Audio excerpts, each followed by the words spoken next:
Let me in and out. Lord, if y'all can hear me, please, please, please do what? Give me a thumbs up. Give me a thumbs up in the chat. Who is this here? I don't know you. Let me see. Make sure you give me a thumbs up. As always, like, share, and subscribe. Because I'm happy to have you with me. Because I'm going down. Okay, let's who got him first. LaBelle Marshall was first. Woo! Woo! Hey, Marietta Jones. Hey, Zoe, what's good with it? Hey, Demetra. Purple, purple, purple, purple. And everybody that's looking in the window while you out there spying and shit. Ain't nothing but a bunch of Groupon ass niggas that's looking in the goddamn window. Why don't you go and hit the damn like button? You ain't doing shit else but getting your goddamn screen records going and clipping my shit and using it and sending it and dispersing it and dispensing it and shit. Groupon ass niggas looking in the goddamn window. Won't even hit the like button or nothing. Hey, shit. Hell, everything over here is free. Free. Free 99. Free. The like button is even free. YouTube made that free. Your Groupon ass niggas can't even hit that. Yes, hey, Chi-Town OG. Shawty. Hey, Vanessa. Mary, what's good with it? What's good? What is good? Yes, honey. Yes. I love to see y'all. I love to see y'all. So I'm going to get the paperwork drop out the way first. Because we got to piece this what's going on in that courtroom together by a whole lot of resources, right? And we can discern from, by what they are reporting, and I can translate it as what is actually really happening. And of course, with y'all participation, y'all questions and comments and shit, it gets me thinking. It don't matter what side you're on. I don't do no sides, child. That ain't gonna help. And you know what? And not that I'm saying anything about anybody, whatever, but it is kind of hard to bring somebody what's going on in the courtroom, or overall picture of what's going on, whatever. If you're only just talking about one side, or trying to decipher everything as good for one side or good for the other. No, you got to tell these people the truth. Because let me tell you something. Now, I will ask y'all to do this. Before you come fucking with me, ask that crystal ball. Because these don't be the days that I be wanting to be fucked with. Before you say something smart in the chat, something like that, ask that crystal ball, should I fuck with Angie today? Shake it up and see what the fuck it say. All right?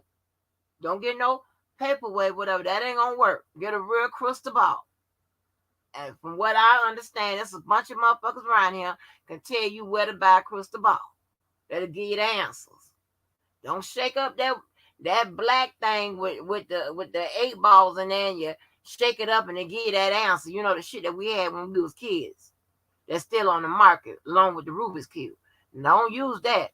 Use a real crystal ball. And ask one of these genie in the bottles right here where to find one of those at. Ask one of these Rudy ass people that work with the roots and all that shit. Ask them where to find a real crystal ball.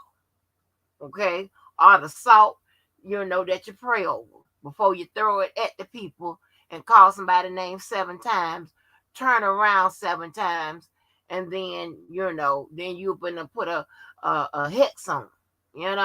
That's what I'm talking about. Ask them up where to get a crystal ball from. Shit, because I don't know. What's up, girl, Melanie? Yes. What's up, Karen J? Yes, honey. Yes. So we're gonna put it together, child. We're gonna put it together. I got a couple new resources on deck. Let me make sure I slide them over there so they won't run into each other. slide you over here, slide you over here, and I'm going to slide you over here. And I got the rest of y'all lined up. Okay. So let me get this paperwork drop out the way. Yes, honey. That goddamn Judge Linenweber, honey, he just don't want to work with nobody. Like, why don't you just put this shit in the damn system? Hell, old ass man. Get your ass out of there.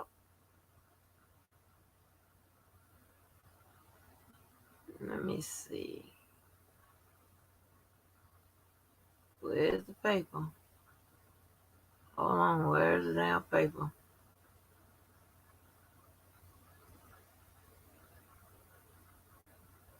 This refresh shit. I mean, like, seriously? Come on. Hold on, let me save it.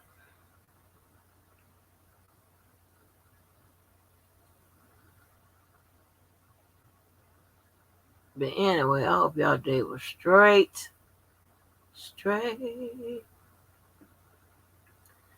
I must have rehearsed my lines 1,000 times until I had them memorized. Get up the nerve, tell you the words. Always seems to come alright. Ooh, yeah. Only you. All right.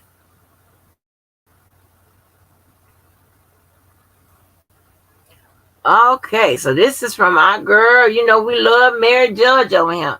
Shout out to Mary Judge, girl. Shout on out to you, child.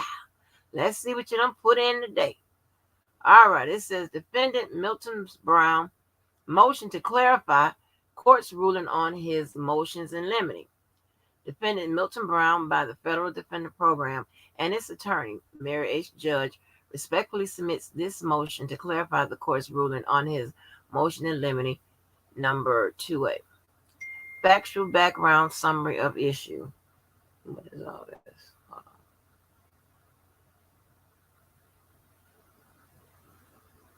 Oh, child. Hold on. 1. Okay. Factual background and summary of issue. 1. Filings. On June 14, 2022, Mr. Brown filed his consolidated motions in limine. Docket number 213. Consolidated motions in limine. Now, what the hell is this? Okay. At the government's request, those consolidated motions were later refiled under seal on July 6, 2022, Docket 227. The next day, the government filed its response to, inter alia, means, amongst all things, Mr. Brown's consolidated motion in limine, Docket 228. Response. 1 day later, Mr. Brown filed his reply to the government's response together with his response to the government's consolidated motion in limine, Docket 229. Honey, you are too detailed. Reply. In those filings, Mr. Brown and the government outlined their arguments regarding his alleged role in making hotel and travel arrangements for minor 4 and 6 on Kelly's behalf. Those arguments centered on the prohibition against propensity evidence as provided in Federal Rules of Evidence 404B. Now, again, with propensity evidence is allowed as long as it proves something like intent, the motive, things of that nature. Propensity evidence, which shows a person's propensity to do something, is not allowed under the Rules of Evidence 404B. Namely, because you can't say that someone's propensity to do something means that on that day with this particular crime, they did it. You can't say that. So that's one reason why it's not allowed, amongst other stuff. And if you want to, you can go and read the Rules of Evidence 404B to get more familiar with it, if that's what you want to do. Rule number 2, ruling. At the August 3rd, 2022 pretrial conference, The court ruled on the available motions in limine, including Mr. Brown's motion in limine number 2A. As provided in the transcript of that hearing, the court ruled as follows. The ruling, the motion is denied in part. Brown's travel arrangements are direct evidence that Kelly enticed minors into sexual activity. However, the government argues that Brown's travel arrangements for minor 4 and 6 make it more likely that he knew different minors were depicted in video 2, 3, and 4. The allegations seem to rely directly on impermissible propensity evidence as per Rule 404B. So remember again, when we were talking about one of Brown's defenses, like he didn't know, I could tell that she was probably going with he didn't know, so how could he have obstructed justice? Because he didn't know what was on the tape, he didn't know what was on minors. He just was probably doing as he was directed or doing as he was asked of, maybe by, could have been, she could go in the direction, said, well, he was asked by the people in the case, minors, 4, 6, whatever, whoever, you know what I'm saying, could be asked by another associate to do this. That's a way that they kind of can move R. Kelly out of the way. Say, yeah, he was asked by another associate, not R. Kelly. That's a way to get R. Kelly disassociated from this, But knowing the prosecution, they're going to have should have direct evidence that R. Kelly, that this was at the behalf, and the benefit of R. Kelly, right? So the 3 B's was what the prosecution should try to have on deck when these defendants come up with the I don't know, so how could I? Somebody else instructed me or whatever. That's where you're clearing, you are one, shielding yourself as well as your co-defendant from anything that may seem illegal. You point the finger at somebody else. And 9 out of 10 times, if you do that, you kind of sometimes may catch the prosecution slipping, because the prosecution would probably not have that person on hand for their testimony, right? They won't be on hand to get on there and say whether that's the truth or not. You just, at that point, you're just throwing something out there and hope that you catch the prosecutor sleeping, okay? Tiffing and diffing, drunk at the table, sleep, all right? So, yeah. Okay, it says, there's a reference here, and it says, notably, that language tracks very closely onto the language from the court's written orders entered later that day.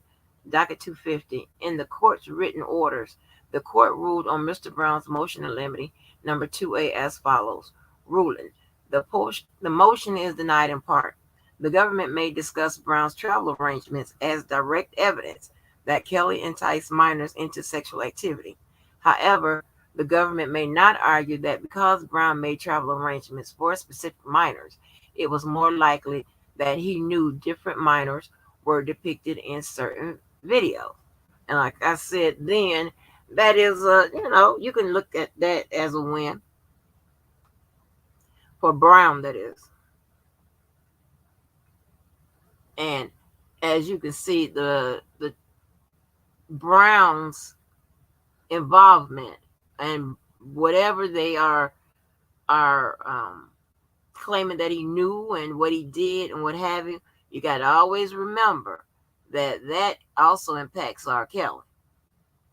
So if the attorneys can find a way to shield their client as well as protect R. Kelly, then, you might have something, you might can get something going, But you got to always remember, those prosecutors are sitting over there loaded. I don't care what you think the quality of the evidence is. They got evidence to back up that evidence, probably to back up that. When you got videos and the people and statements and and obstructed trial and all this other bullshit and the dead man and all this. When you got all of that and a trail of money and payments and all this bullshit, that's a lot. There ain't no, let me tell you something. You can try to come up with an excuse for this, excuse for that, but at the end of it, it's gonna sound like a bunch of excuses for a lot of evidence. And anybody with a reasonable mindset would know, okay, something ain't right about that. Something ain't right. So this is gonna be a very tedious process for these lawyers to try to overcome the prosecution's case. It's just, I'm just gonna give it to you straight. I would cry and quit. I'm tell you that. I'm a bitch ass nigga, and that's what I would do. Cry and quit. You'll find me in my car somewhere crying over Anita Baker song or something like that. Yeah, because I'm finna go. Not, I'm getting ready to go. I'm finna go. Just as I said it, finna go. Let's go. Let's see. Okay. Number 3. No, I'm sorry. Okay. Docket 250 at 8.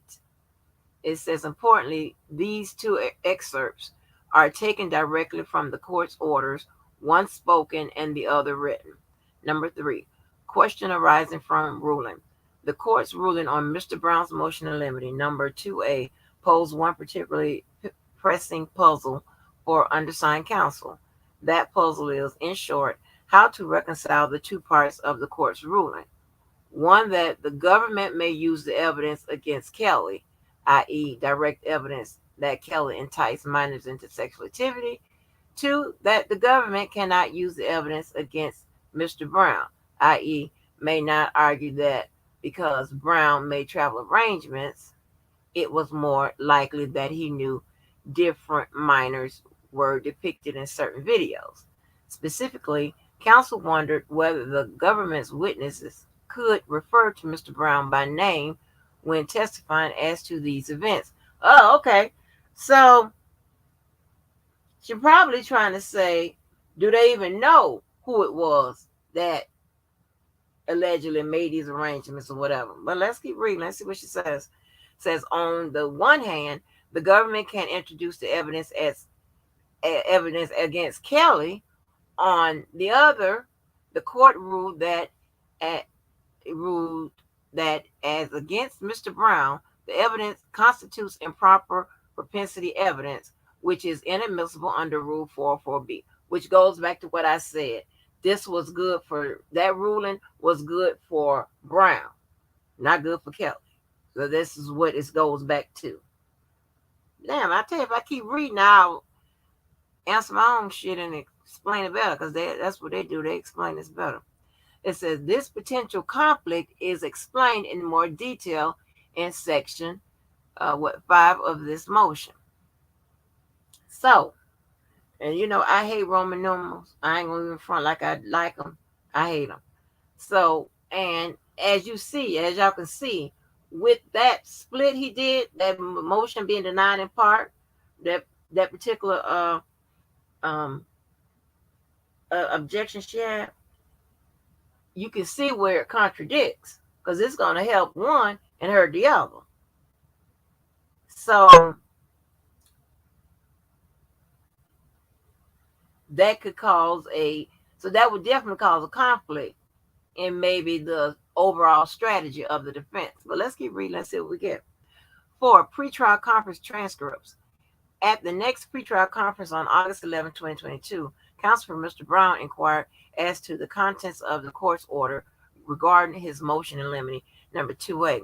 Specifically, counsel asked for some clarification on the court's ruling on Brown's motion in limine, number 2A, on 8/11/22, at 23. Transcript at 23, that's what that means. That means line 23. It says the government then misstated the court's order from the previous pretrial conference when it said what the court did say at the final pretrial conference, though, is that Brown could be named. 8/11/22. Transcript at 24. Obviously, as outlined in section 3 above, that is incorrect. The court never said that or anything close to it. Continuing, despite the misstatement, counsel for Mr. Brown presented the court with the source of their confusion. Our question is because Rule 404 bars evidence and not just argument, and so we're hoping that the court would rule that the witness could refer to Brown as an unnamed employee of Kelly's. So let me tell you right there. Now, let me elaborate on what I was saying because she gave me a little bit more information. If you can refer to Brown as an unnamed employee of R. Kelly, now I'm tell you what an attorney, what she might try to take it. If you can refer to him as unnamed, meaning you don't know who it was directly, because it could have been a conversation over the phone, over text, whatever. How are you sure that you talked to Mr. Brown? It's just me. Okay. Then if that's the case, then how can you say it was Mr. Brown that you spoke with that made those travel arrangements and so on and so forth? I don't know if that's where she's going, but we'll know as the trial continue, or as she may tell us in this filing. Let's see. The court responded, 44B material. I guess I hadn't thought of that, but that's so they may not argue that. That would be 44B. 8/11/22, transcript at 25. Expanding on that, after hearing from the government, the court further explained, as I understand whatever Brown actually did, the government can introduce into evidence. They can argue that because he did the one, that therefore it's more likely than not that he did the other, which is what 44B is supposed to prevent. So that's answering the second part of it. Remember, they're saying like, okay, well, let me read it directly. Hold on, let me read it directly. That, okay, however, the government may not argue that because Brown made travel arrangements for the specific minors, it was more likely that he knew different minors were depicted on certain videos. So he's saying that just because he made those travel arrangements, that doesn't mean that he knew that they were minors when he made those videos. So that's what the part 2 of that is talking about.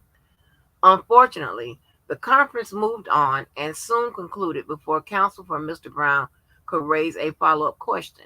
If given the opportunity, counsel would have inquired as to 2 points. 1, what does the court mean when it says the government can introduce evidence of whatever Brown actually did? 2, what does the court mean when it says the government cannot argue for the propensity inference? After all, Mr. Brown is not contesting that the government can introduce the allegations that Mr. Brown made the arrangements for minors 4 and 6 as direct evidence against Kelly. Instead, what Mr. Brown is contesting and what the court ruled in his favor on is whether the government can use that evidence against Mr. Brown, which, like I said, makes sense. It will be perfect evidence against R. Kelly. Can you use that against Mr. Brown?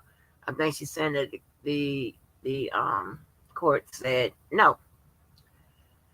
So it says, counsel for Mr. Brown requested clarification then and now because the only apparent way to achieve both results, i.e. introducing the evidence as against Kelly without introducing it as evidence against Mr. Brown, is as discussed below in section 5, to preclude the witnesses from using Mr. Brown's name when testifying as to those alleged facts.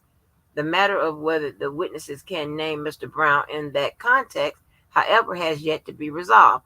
See, so I was right. I'm getting there, okay? But of course she's ahead of me because this is her shit. All right, so she's saying that they can't say, or at this point it's not resolved whether they can say that it was Mr. Brown that they spoke with to make those goddamn arrangements or whatever the fuck is going on, okay? It says it was not resolved at the August 3rd pretrial conference, and it was not resolved at the August 11th pretrial conference. For those reasons, Mr. Brown submits this motion for a clarification discussion. Above all else, it is important to note one crucial principle. Rule 404B governs the admission of evidence itself, not merely argument as to that evidence. Put differently, if the evidence is improper propensity evidence, as the court found here with respect to Mr. Brown, it is inadmissible. In such a case, the evidence itself does not come in. The proponent of the evidence is left worse off than they would be if only precluded from arguing the propensity inference. Meaning, so she's trying to get it thrown out. Now, at that respect, it will help both Brown and Kelly. All right. So this lady's doing her job. These some slick, these some crafty ass people on this case. They crafty as hell. Consider, for example, the Seventh Circuit. And I told y'all through this, I said they're gonna wear the Seventh Circuit out. They love the Seventh Circuit. I said this long time ago when the first time. I said, oh Lord, this is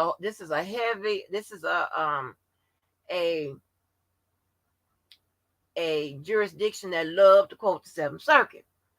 All right, it says, for example, the Seventh Circuit decision in Gomez, the leading case on this issue, United States versus Gomez, blah, blah, blah. Seventh Circuit in 2014 stated that in that case, the Seventh Circuit provided precedent guidance. Hold on. That ain't precedence. It's a prescient guidance. I don't know what that is. Let me see. Hold on. I don't believe in fucking up no words. Hold on.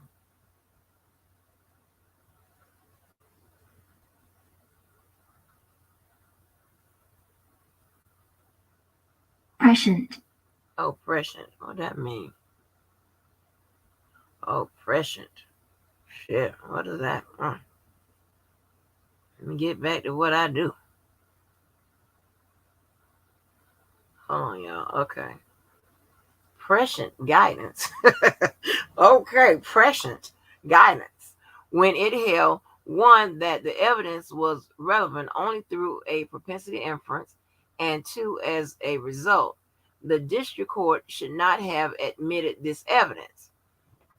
ID at 863. It says there, the Seventh Circuit did not stop at ruling that the government should have been precluded from arguing that the evidence is indicative of Gomez's propensity towards the conduct at issue. Rather, the Seventh Circuit held that the propensity evidence, the user quantity of cocaine found in Gomez's bedroom, was itself inadmissible. Applying that principle to the court's two-part ruling as to Mr. Brown's motion in limine creates some tension. Namely, the evidence is admissible as against Kelly, but it is a proper propensity evidence and thereby inadmissible against Mr. Brown. Since Kelly and Brown are on trial together, this presents an issue of conflicting admissibility. Boom, I told you it was conflicting. Told you. When these issues arise in cases of multiple co-defendants, for the rules of evidence 105 governs, the text of Rule 105 is provided here in full.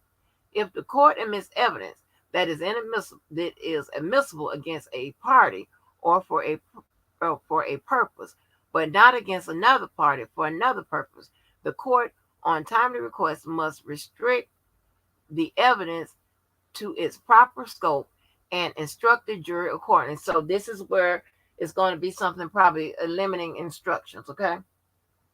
Saying that the evidence is to be used against Kelly or used for a particular purpose, right? And not against Mr. Brown. Let's see where we go. It says Federal Rules of Evidence 105, expanding on that text, the advisory committee notes to Rule 105 caution that the availability and effectiveness of limiting instructions, boom, I kept reading, must be taken into consideration in reaching a decision whether to exclude for unfair prejudice. By the Rules of Evidence 105, Advisory Committee Notes 1972, citing Bruton versus United States. I knew it was coming.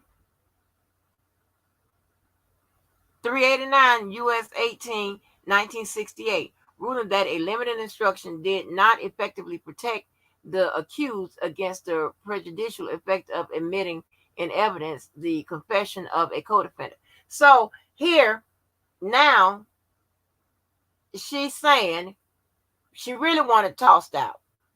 She really wanted excluded or precluded at this point, right? But if it has to be admitted, she wants limiting instructions that was going to say, hey, this evidence applies to R. Kelly, not to Mr. Brown. Those limiting instructions will be given to the jury for, when it comes up. It says, notably, Mr. Brown anticipated this issue in his reply. In that motion, Mr. Brown offered two solutions to the problem: severance, to preclude the witness from using Mr. Brown's name in this context, as outlined in the reply. Mr. Brown's second solution consisted of a request that if this testimony is allowed, the witnesses refer to him either by a pseudonym or as an unnamed, unidentified employee of Kelly's. Docket 229 at 9. Continuing, Mr. Brown explained that this would not burden the government's ability to use the evidence against Kelly. The government could still attribute the conduct to an employee in order to establish Kelly's efforts towards his alleged enticement. Okay? I think I went over that pretty extensively. So you know what she's saying. Okay, remember I told you, you would try to get all y'all out. Okay? All the co-defendants, everybody you. But if that don't work, you got to save your client. Every man for himself. Okay? She's doing her best. That's why we love Mary around here. Shouts out to Mary. We love you, Mary. Okay?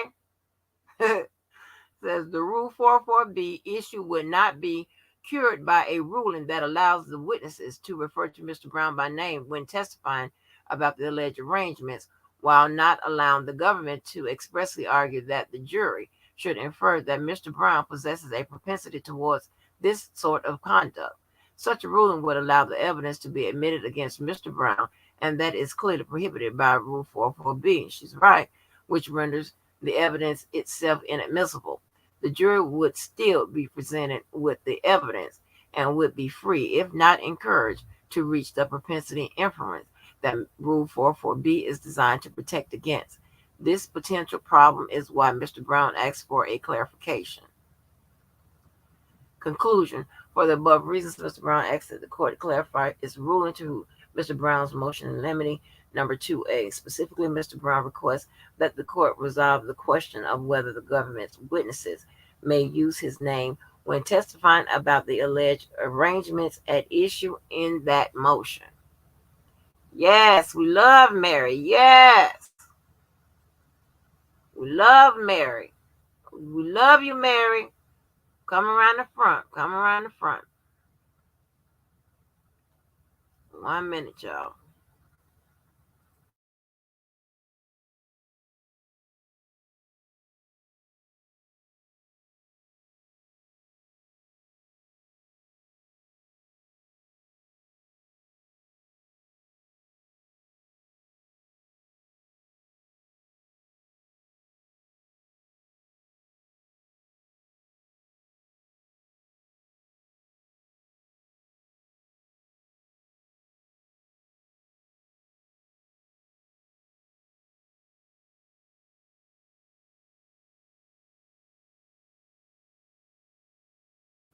Okay. I sure appreciate y'all being in here, hanging and chilling and hanging. So now everything that we've already put in the books have come up.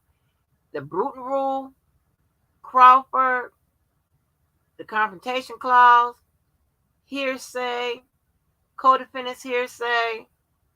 What else? So it's all come up. She spelled it wrong. It's not Brunton, it's Bruton. But yeah.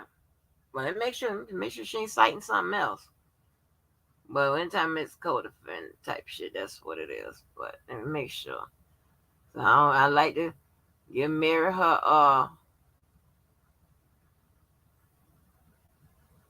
thing. We love Mary.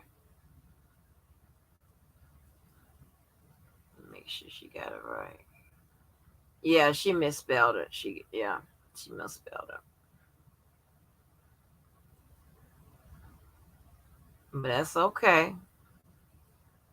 Let me see what y'all think so far before we get into piecing this shit together. Yes. Are y'all listening to us? Mary, is you out there now? Mary, if you out there listening to us, make sure you hit that like button, girl. You know, Bruton. I knew it was coming, girl. You dug it up. You doing more work than the paid people. Well, you getting paid, but I'm just saying. Shaw, baby, I almost spit this goddamn soda out. When I looked up at your comment, I just said, R. Kelly should have hired Mary. Mary get with your ass. But notice, Mary had the most stuff granted. Okay, either fully or in part or whatever it was. It could have been as a mute point, whatever. She had the most. All right, pay attention. Okay? Girl, I'm going to spit my goddamn soda out.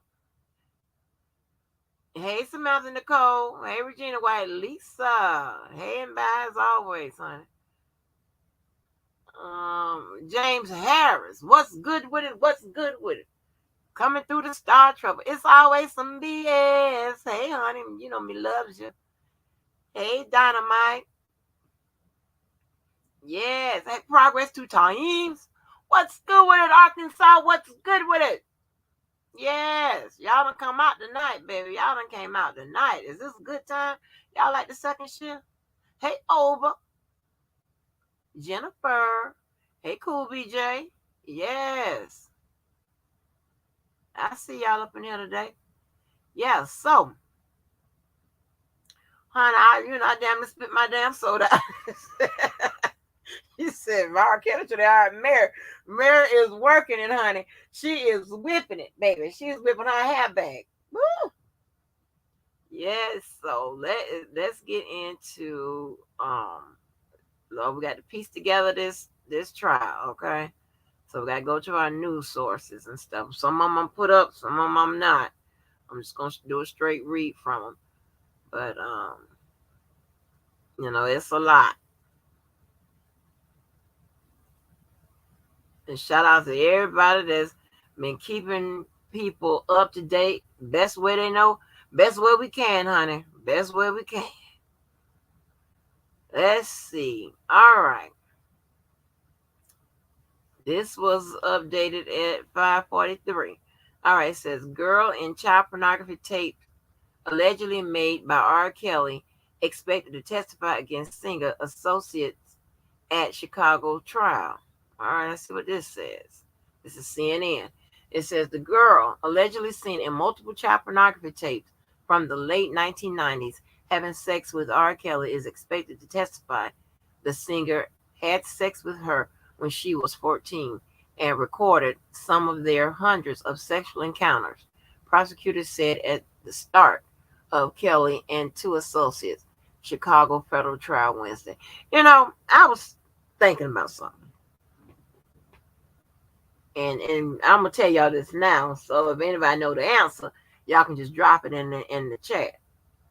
Now, I can recall Azrael saying, or I don't want to say Azrael because it was maybe somebody else. I don't want to say it was exactly her, but I can recall that they were saying that it was like 5 girls, 6 girls. I remember some woman at the hotel when he was at the Homewood Suites. I think Tasha K broke that. Said it was 6 people, 6 women out there. The woman said it was 6 women and whatever, all these different women. And apparently there was some overlapping. Now, I know that he had a bunch of them in there at one time, but usually we sometimes mostly seen the 2, right? And I don't know if we saw the 2 mostly is because that was for the last 5 years. well, since 2019, I would say that they were the most um talked about or recognized, and that mean Azriel and Joycelyn, right? But apparently, Rashonda just left. Okay, you had Haley was there at some point because you remember they was motherfucking running away, in the getaway car with her. We seen that, all right, and that's since we've been in this sector. So that's two. You got Jocelyn and um Azrael. Then you got the Dominique. Then the I guess the Juice Girl was supposed to be always there all the time. And then Faith was a fly in or whatever, so she wasn't down on compound. So I was just trying to figure out, like where are the pictures of all of them together, and how does this work? Like I don't know how all of that work. I don't know. But if anybody know, like how was the girl, minor number one, how she just left not too long ago, and all these other people, how did this work out? And where is the pictures and stuff with all of them if they were all there together at some point? I don't know. That's just something I was talking about yesterday, and I was just questioning that. But anyway, it says the tapes showing the alleged encounters were part of a 2008 Illinois child pornography trial in which Kelly was acquitted after the witness declined to take the stand. Now nearly 40 years old, she is finally expected to testify. Damn, hell, I'm only 10 years old now. Using the pseudonym Jane, said Assistant U.S. Attorney Jason Julien during his opening statement. Jane's going to testify.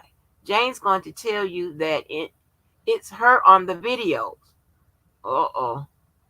Julien told jurors that it's Kelly on the videos having sex with her. Then I tell you, I said, if somebody gets up there and said it's me in the video having sex with him when I was such and such years old, that's hard. That's hard mountain to climb. That's a hard piece of evidence to overcome. Not sure how that's going to be done. Because what are you going to call into question? If you call into question, if you try to age her, well, if she's supposed to be 14, that means you got the age of 3 or 4 years. You can say 17 is legal in Illinois, you can go that route, or 18 for the government, but 17 is legal in Illinois. That's the binding authority there, right? So there should be 17. How you gonna age of 3 years? I don't know. How you gonna call? Are you gonna call her testimony into question? You're gonna have them question her memory, question her inconsistent statements. Okay, you come out better with the inconsistent statements, but the government's sitting over there saying, but that's all a part of the alleged cover up, the conspiracy and the obstruction and all of that shit. So they gonna see that coming. They already got that. Yeah, they already got that. So I don't know how that's gonna work out. Kelly faces charges he sexually abused 5 minors in the late 1990s and created multiple explicit videos with 4 of them. The charges also include producing and receiving child pornography, enticing minors to engage in criminal sexual activity, and obstruction charges. 2 of his former associates are co-defendants. Darren McDavid was Kelly's former business manager and accountant and faces child pornography and obstruction charges. Milton June Brown was Kelly's former assistant and faces 1 count of conspiracy to receive child pornography. Kelly, McDavid, and Brown each pleaded not guilty to the charges. Now, that to prove that Brown and McDavid, let me see, I'm thinking about this, is guilty of child pornography. It may be easy, it may be hard. Let me tell you why. Based on the elements, okay? If it's just the you received child pornography during your commission of trying to recoup the tapes and whatever, just that and the third, the government got to prove they put their hands on that child pornography. But that could be just as easy to prove that just by what I said. You received child pornography when you went out there and recouped those videos and shit. Allegedly. All this is allegedly, okay? So therefore, you are in receipt of child pornography. It doesn't mean that they got to prove that they recouped it with the purposes of viewing it for their own private gratification and none of that type of stuff. Now, the defense made the poor strategy saying, well, just that.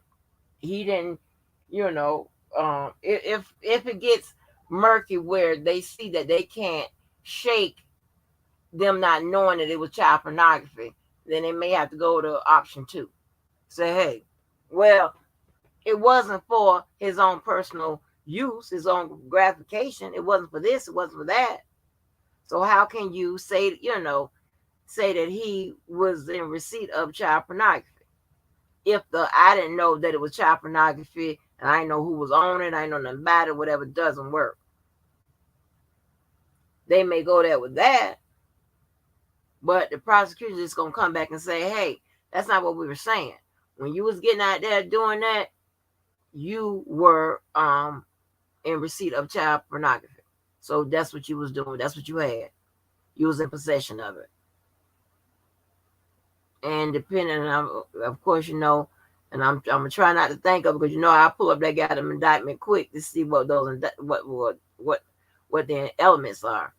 But so I don't know how easy or how hard it's going to be for them to get out of that.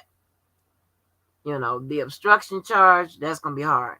But the child pornography, you could put up a reasonable fight for that because most people that get child pornography or whatever, it's for them. I mean, those are some points that they can raise. I'm not sure. It says the defendant, Robert Kelly, had sex with multiple children. He made videotapes of himself having sex with young children. And these two defendants, Daryl McDavid and Milton Brown, knew about it. Daryl McDavid and Milton Brown helped Kelly cover it up and keep it a secret, Julian said. Now, are they going with also because they knew about it, they didn't report a crime, and they actually facilitated, that makes them guilty as well? I don't know if it's something in the statute that could can tie it together with them. So that's something. I don't know. Kelly's attorney, Jennifer Bonjean, asked the jurors to question why Jane is coming forward now to testify that the tapes show Kelly having sex with her when she was underage, contradicting what she told authorities decades ago. Okay, so she's setting up to show that her testimony shouldn't be trusted. This is what she's doing. She's trying to set this up. For the last 22 years, she has admittedly denied that it was her in that video. Before there was any criminal investigation, she denied it. She denied it repeatedly to prosecutors. She denied it to social workers, to police officers. She denied it under oath to a grand jury. Bonjean said, yeah, she's definitely calling into question her testimony hard. She's going at her hard. So we already know that that's going to be a knockout, drag out. Prosecutors are expected to show multiple tapes of child pornography allegedly involving Kelly having sex with underage girls. The public and media would not be permitted to view the tape, as they are considered contraband, but jurors will. The videos are difficult to watch, Julian said, but it's important for you all to watch those videos to understand what happened. Before opening statements began, one juror was excused by U.S. District Judge Harry Lynn Weber due to medical issues. The jury is now made up of 4 men and 8 women, along with 5 alternates, who were sworn in Tuesday. The trial in Kelly's hometown is the latest chapter in a series of legal battles the singer faces. Kelly was convicted of racketeering and sex trafficking charges at a Brooklyn federal trial in September and sentenced to 30 years in prison. Kelly's inner circle. Both Milton Brown and Darren McDavid began working with Kelly around the height of his career in the 1990s. But when allegations began surfacing in 2001 that a tape had leaked showing Kelly having sex with a minor, prosecutors said the pair and others in Kelly's inner circle sprang into action. Kelly, Brown, and McDavid went through extraordinary lengths to get that tape back, Julian said. So let me tell you what's going on now. In the opening arguments, if he is stringing them together like that, what he's doing, so this is what this tells me.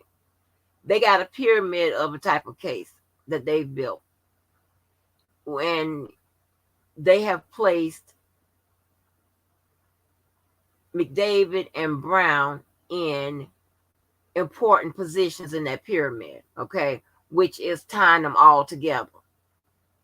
All right, so this is very important to have them found guilty, all 3 of them. All right, so they're making sure they are compacted and tied together in this pyramid type of case. So it'll be interesting to see how, if they, what kind of chart or whatever they use to demonstrate this. Like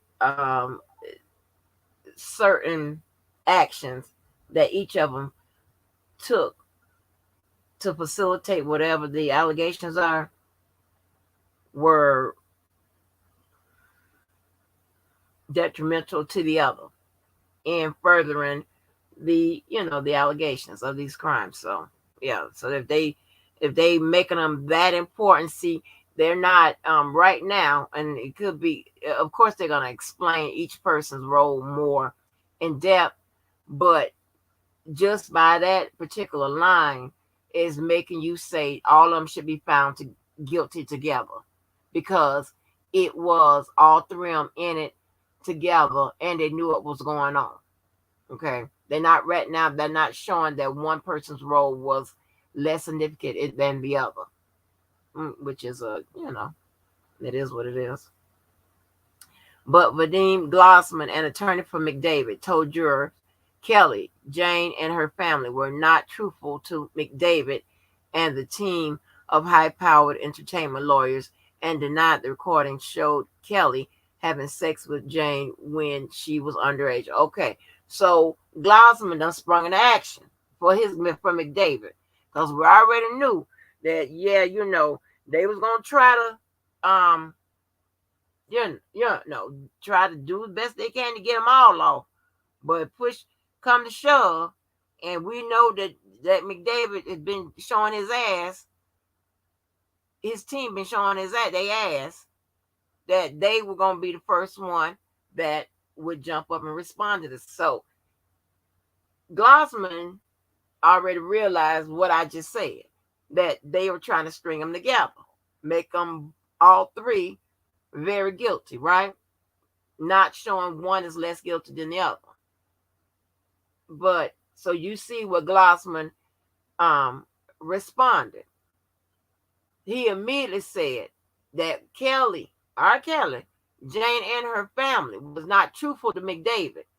So he's trying to go with, not see, nobody don't know shit defense. Nobody don't know shit. We was just there and doing what we told. So he's saying that McDavid is acted on, he reacted based on what he was told. He wasn't told the truth. So what he did, by them not telling him the truth, he fucked around and committed a crime. What Glossman is doing is either setting up a situation where he can either say his client is 100% guilty, or I'm sorry, not guilty. I sound like Nicole. 100% not guilty because he ain't know whatever this and the third, or he's trying to at the back end mitigate his guilt by coming up with, here's another thing, exculpatory defenses. Y'all heard me talk about this before in the first trial, which is going to excuse or justify whatever McDavid did. So it's only going to mitigate his guilt. It's not going to say that he's 100% innocent, but it's going to say, hey, I'm guilty because of this, that, and the third. Now, sometimes a jury can find you innocent of that because if the human side kicks in and say, hey, this man was tricked into fucking committing a crime. So, hey, that's unfair. So we're going to find him innocent of whatever. So, okay. So, yeah, they come to play, honey. All right. Okay. Let's see what's going on. Where was I? It said, we will show you that everything McDavid saw and everything he was told led him to believe that the tape was not legitimate. See how it's going? So now we're seeing what they're saying about the tape. Glossman said, because he believed that there was never any intention to obstruct justice or break the law. See what he did? See what I'm talking about? He was tricked. You see how they're setting this shit up? Because what he was told, he ended up breaking the law. You can go to a sub up under that and say he was tricked into breaking the law. You see how this goes? It says, because he believed that there was never an intention to obstruct justice or break the law. The only intention was to present the best defense possible. Something he done did, McDavid done said or something in that goddamn 2008 trial or something going on. I don't know what the fuck is going on. Something he said back in 2002 or 2008 or something. Let's see. It said that defense team helped Kelly win his 2008 trial. Glossman said McDavid would take the stand at this trial to tell jurors what he did and did not do during that time, and that he believed he was simply doing his job. He don't know shit. In an opening statement, Kathleen Leon, an attorney for Brown, painted him as a small-town high school dropout who was trying to break into the music industry and felt he hit the jackpot when he started working for Kelly as one of the assistants and errand boy. Evidence will prove that he was just an assistant who, day in and day out, fulfilled his employment duties, Leon said. He had no knowledge of the secrets that his employer, Robert Kelly, held close and hidden from the world. See, this motherfucker, Kathleen Leon, is getting up here. She's saying, Mary, listen, Mary, you up here trying to work all night and shit like this and trying to figure out how we're going to get Kelly out and Milton out and everybody out, whatever. You you doing too much. They ain't paying enough. I'm finna get up here and help. I'm finna throw this nigga up under the bus. Yeah, Kathleen Leon said it. I ain't never even seen her write shit. Yeah. Oh, Kathleen Leon. He had no knowledge of the secrets that his employer, Robert Kelly, held close and hidden from the world. He had no knowledge of any conspiracy and no knowledge that the individual portrayed in the VHS tape was a minor. Girl, boy, Kathleen Leon, girl, you wrong for that. You wrong for that. I know J-Bo want to cuss y'all ass out. She going to cuss y'all out on lunch break. Y'all got cussed out. Disturbing videos of Jane. Prosecutors said Jane was from a musical family. Her aunt, known professionally as Sparkle, signed a recording contract with Kelly. Jane's father played guitar on several of Kelly's records. Kelly became Jane's family's only source of income, Julian told jurors. Jane met Kelly when she was about 12 to 13 years old in the mid-1990s, and the singer eventually became her godfather. Kelly never became Jane's godfather in a religious sense, Julian said, but being Jane's godfather provided cover for spending time with her. Jane was around 13 or 14 when Kelly took her virginity, Julian said. Kelly was about 31. Kelly taught Jane what to do to please Kelly sexually. Kelly told Jane how to position her body during sex, what he wanted Jane to say to him during sex, Julian said. One thing Kelly and Jane discussed during sex was her age, Julian said. Julian said jurors would see Kelly setting up a camcorder and adjusting it before having sex with Jane and offered a disturbing description of what the tape showed. Prosecutors said Jane's story was not an outlier in Kelly's world, that he had sex with her underage friends as well, who are also expected to testify at trial. Oh my goodness. I'm sound like the man, what is his name, Noriega at Drink Champs. Shit. Let me come on around here. Talk about goddamn Kathleen Leon with her backstabbing ass. Kathleen Leon is a backstabbing bitch. Mary Judge probably want to get her. Mary Judge like all that work I done ho, and you don't come here and just I knew I shouldn't let your ass do the opening argument. Girl, get your ass out of here. I knew I should have let you do it. Ooh, girl, I know Mary cut eyes at her. Bitch, sit down. We ain't discussed this. Shit. I ain't signed off on this. Yeah. That's crazy.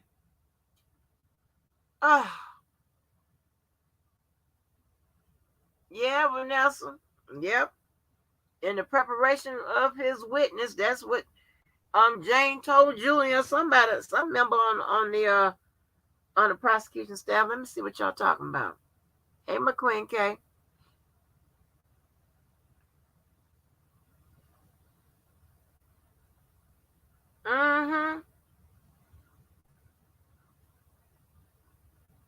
So look at James here. I feel sorry for Brown. Yes. I threw Kels up under the damn bus. Oh, helpful. Hey, Angela Jackson. Ooh, shit. Yeah, let me see. What the. Let me see who's this. This is.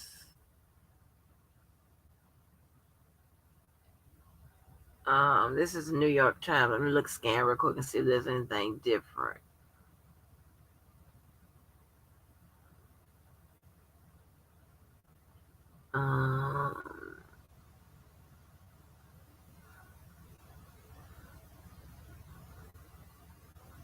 Okay, here we go.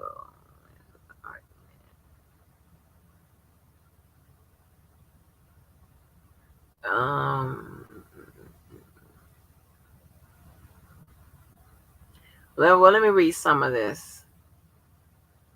I'll read from the opening statements. Let me put this up here.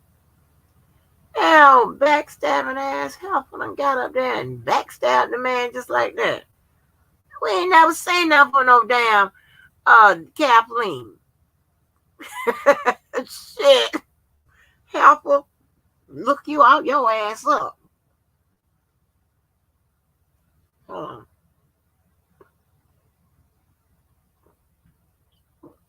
Okay. Okay, we don't need to go over New York. We don't need to go over there. Okay.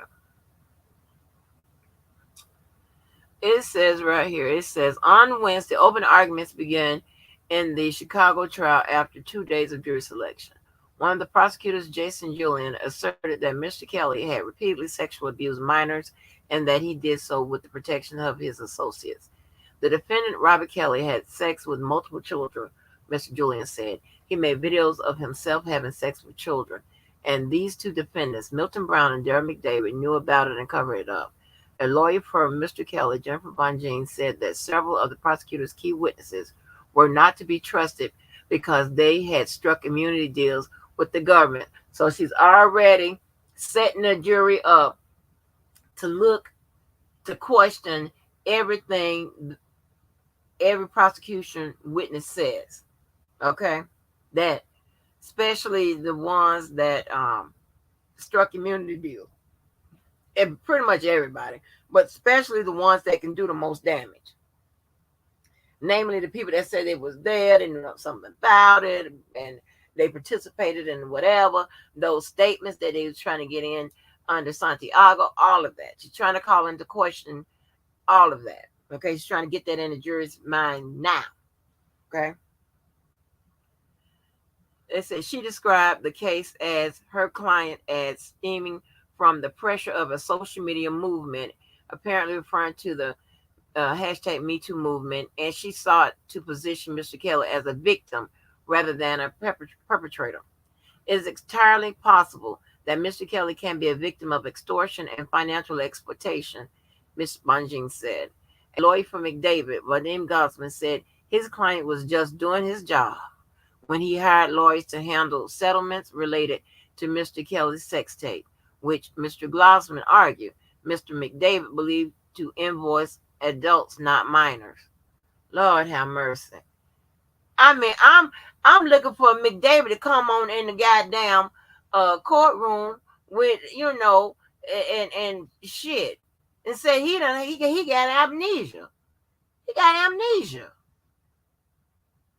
Ain't that what Lily said she got now? Amnesia? Shit. I ain't lying. I peeped over there one day, and that's what I heard, and I just peeped out. Oh, Lord, she got amnesia now. God damn. I want to know what hospital she go to. I ain't never seen nobody. Shit, I'm trying to tell you, she done been resurrected more times than Christ. Like, where you going? You going to the John Hopkins, or where's you going to get your medical care from? Because they always bring your ass back to life. You be brain dead, you don't be breathing, and I see you. They got tubes down your back, your throat, your neck, all everywhere. You ain't got no movement in your brain, all that type of shit. Your eyes ain't moving nothing. And next thing you know, she on the panel on the Black CEO. Hey, she got amnesia, but she know how to get to the Black CEO. What the fuck is going on? Oh, y'all some Groupon ass niggas. I'm tired of it. I'm so tired of this shit right here. Oh my goodness. Oh. Okay, we ain't got so one thing ties to the other. So let me read this. What happened in the 2008 trial? The 2008 trial was as a result of a grand jury indictment of Mr. Kelly on 21 counts of child pornography, which were later reduced to 14. The case took place years ago. The case took years to go to a jury. During that time, the singer debuted some of the biggest hits of his career, including Ignition and Step in the Name of Love. The trial resolved around 27-minute tape that prosecutors showed that, the trial revolved around a 27-minute tape that prosecutors said showed Mr. Kelly having sex with a teenage girl and urinating on her. The case hinged on whether the jury was convinced that the people in the tape were who the prosecutors said they were. Mr. Kelly and the young woman denied they were the ones on the tape, and neither testified in the trial. A jury found Mr. Kelly not guilty on all charges, and after the verdict was released, jurors said the young woman's refusal to testify was a significant barrier to convicting him. How is that relevant to the current trial? A portion of the trial will focus on charges that Mr. Kelly and his associate, Mr. McDavid, conspired to obstruct the previous federal investigation by paying off people with knowledge of Mr. Kelly's abuse and seeking to suppress evidence. Prosecutors accused Mr. Kelly of persuading the minor in the tape to deny a grand jury in the early 2000s that she had a sexual relationship with Mr. Kelly and that it was her in the 27-minute video.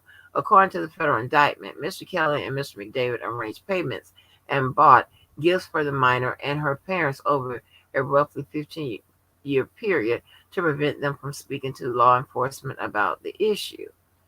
about the abuse. These hush money payments were part of a broader effort, prosecutors say, to hide evidence of Mr. Kelly's sexual abuse from investigators. In 2001, after state officials started investigating whether Mr. Kelly had been abusing the child at the center of the 2008 trial, Mr. Kelly and his associates realized that several videotapes of the singer sexually abusing minors had gone missing, according to the indictment in the case. After that realization, Mr. Kelly and Mr. McDavid started a multi-year effort to have those videos returned, paying an unnamed person hundreds of thousands of dollars to recover them, the indictment said.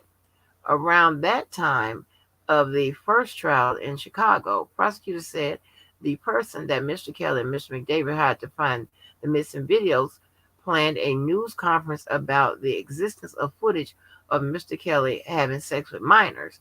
According to indictment, Mr. Kelly, Mr. McDavid, and others paid the person $170,000 to cancel it. Shit.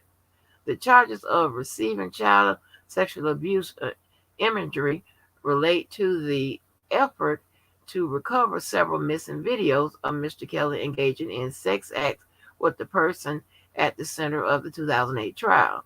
Who's expected to testify? In opening arguments on Wednesday, Mr. Julian said jurors will hear testimony from 5 women who say Mr. Kelly coerced them into sex acts when they were underage. Court papers suggest that they now have the cooperation of the women whose testimony in 2008 was a missing piece of the evidence in their case, as well as her mother. Judge Harry-Dean Weber, who is presiding over the case with his old ass, recently ruled that any accusers called to testify will be able to do so using pseudonyms. Jurors will also be shown snippets from the video, which prosecutors say Mr. Kelly is sexually abusing the teenage girl at the center of the 2008 trial. A lawyer representing Mr. Kelly, Ms. Bongine, did not respond to requests for comment on whether Mr. Kelly, who did not testify in the trial in Brooklyn, would testify in Chicago. He will not. In a tweet last week, Ms. Bongine wrote that it would be difficult to find 12 jurors who would be fair given the media war on my client. The government starts with an incredible advantage, but we are going to fight like hell to get a jury that will follow the law, she wrote. God damn it. That's about the New York trial.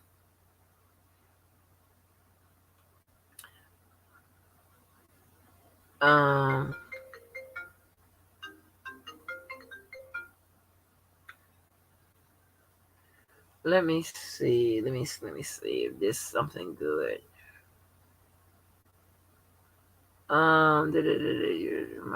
Purpose. Okay. One part of Mr. Kelly's history that is not likely to be addressed is his illegal marriage to the singer Aaliyah when she was 15 and Mr. Kelly was 27. The marriage was central to the case against Mr. Kelly in Brooklyn, where a witness testified that Mr. Kelly sexually abused Aaliyah when she was only 13 or 14 years old. Aaliyah died in a 2001 plane crash. Mr. Kelly's legal team asked the judge in the Chicago trial to exclude evidence related to the marriage, and prosecutors responded that they did not intend to introduce evidence on the subject because they said they got enough. Is R. Kelly facing any other criminal charges? Yes. Mr. Kelly still faces sex crime charges in Illinois and Minnesota. After the federal trial in Chicago, those charges will be dealt with next. Okay. So I can take that down.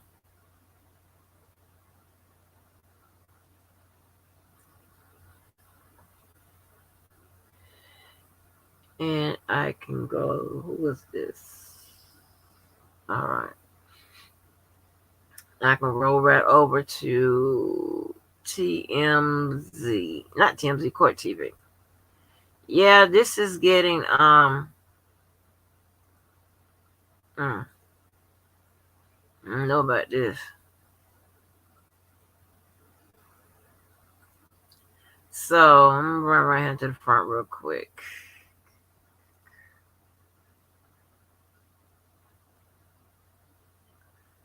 Let me click on news again to make sure nothing else has come back in. more recent. God damn, Giuliani.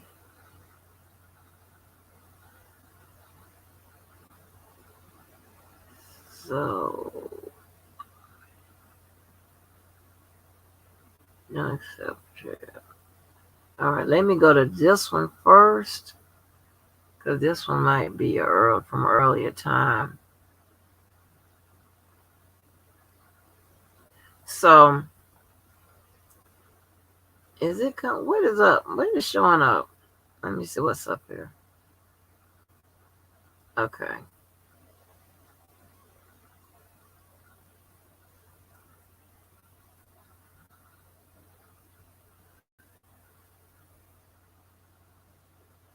Yeah, so this is a lot. This is a lot. I don't know how this is going to work out. But she's swinging and banging. Just leave her alone. Leave the people alone on the defense team. Shit. Y'all put y'all 2 cents in there. Fuck it all up. So let's see. Attorney, don't accept portrayal of R. Kelly as monster. Is the court chief up here? Can y'all see this? Hold on, let me make it big. Full screen layout. Thank y'all for hanging on in here with your girl. I don't know how to make this. I don't know how to make this bigger, y'all. Okay, it says, attorney, don't accept portrayal of R. Kelly as monster. It says an attorney for R. Kelly implored jurors at the singer's trial fixing and child pornography case. Singer's trial fixing, okay, and child pornography case. Strange word. It says Wednesday not to accept what she said is the prosecution's portrayal of her client as a monster. When the government wants to paint him as a monster, you remember we are talking about a human being, right? So she's humanizing him, okay? And she's trying to also strike at the humanistic side in each juror. Says Jennifer Bonjean, Kelly's lead attorney, said. She also warned jurors not to succumb to what she called a mob justice climate surrounding Kelly, alluding to the 6-part documentary Surviving R. Kelly and years of harsh social media accounts of him. It is true that Mr. Kelly is imperfect, she said. On his journey from poverty to stardom, he stumbled along the way, but she said she was confident jurors would ultimately find him not guilty. This is a strong common sense method, okay, in her opening. Because she's getting in front of all the shit y'all have already heard. Him being found guilty here and all this other bullshit. She's getting in front of it. She can also, and people know that justice isn't perfect. And you also can make the argument that it's not, that people are found guilty all the time, and it's not exactly as the prosecution said it happened. All right. So that can mean that, yeah, maybe her client did this and did that, but it may be a reason why it happened. Therefore, setting up a justification or an excuse type of defense, some type of exculpatory reasons as to why stuff happened to him in the past. Could be, and that could parlay over into this case, right? But I'm just saying, that's just me, my mindset. It says, but she said she was confident that jurors would ultimately find him not guilty. Kelly is charged in federal court in his hometown of Chicago with enticing of minors for sex, producing child pornography, and rigging his 2008 pornography trial, at which he was acquitted. And it says this is a breaking news update. It says Chicago R. Kelly federal trial allegations that he rigged his 2008 state child pornography trial and enticed girls for sex is about the R&B singer's dark and hidden side, a prosecutor told jurors Wednesday. United States Assistant Attorney Jason Julian said during opening statements that much of the world knew Kelly by his hit song "I Believe I Can Fly." Julian said that was Kelly's public side, then went on to add that Kelly had another side, a hidden side, a dark side. This trial is about Kelly's hidden side, Julian said. Whoa. Kelly's charged in federal court in his hometown of Chicago with enticing of minors for sex, producing child pornography, and rigging his 2008 pornography trial, at which he was acquitted. Julian sought to give the jurors a sense of the scale of Kelly's alleged exploitation, saying he repeatedly had sex with girls who were just 14, 15, and 16 years old, multiple girls, hundreds of times. Both the prosecution and Kelly's legal team told the judge earlier this week that they would like about an hour each to tell jurors about the kind of evidence they can expect to see and hear. The evidentiary stage of the federal trial is expected to last about a month. Lawyers for two Kelly co-defendants will also address jurors before the government begins calling witnesses later Wednesday. Prosecutors haven't said who they will call first. The jury was impounded on Tuesday night, with prosecutors and defense attorneys arguing towards the end of the process about whether the government was improperly attempting to keep some black people off the jury. Ooh, Kelly is black. Wait a minute now, they said, okay, about half the jurors impounded were identified as black by the judge, prosecutor, and defense attorneys. Some of the jurors selected had watched at least part of a 6-part documentary series, Surviving R. Kelly, about sex abuse allegations against the Grammy Award winning singer. Watching it wasn't an automatic disqualification as long as they would be a juror that could assure the U.S. District Judge Harry Lynn Weber that they could still be impartial. One central focus of the trial would be on whether Kelly threatened and paid off a girl with whom he allegedly videotaped himself having sex when he was about 30 and she was no older than 14. He threatened her. Oh, I don't know about that. That's the allegation underpinning another of the charges against Kelly, conspiracy to obstruct justice. Jurors in the 2008 child pornography trial acquitted Kelly, with some later explaining that they felt that they had no choice because the girl did not testify. The woman, now in her 30s and referred to in the court filings only as minor one, will be the government's star witness. Prosecutors have said that prosecutors have said they will her by a single pseudonym, Jane, in court. Now, I'm reading just what they wrote. Let me see. Kelly faces. All right, that's repetitive. Is that Milton Brown? Oh, that's Milton Brown, y'all. I thought Milton Brown was an old dusty, rusty ass man. I ain't know nothing about that. I ain't know that was Milton Brown. Child, we done got to look at Milton Brown.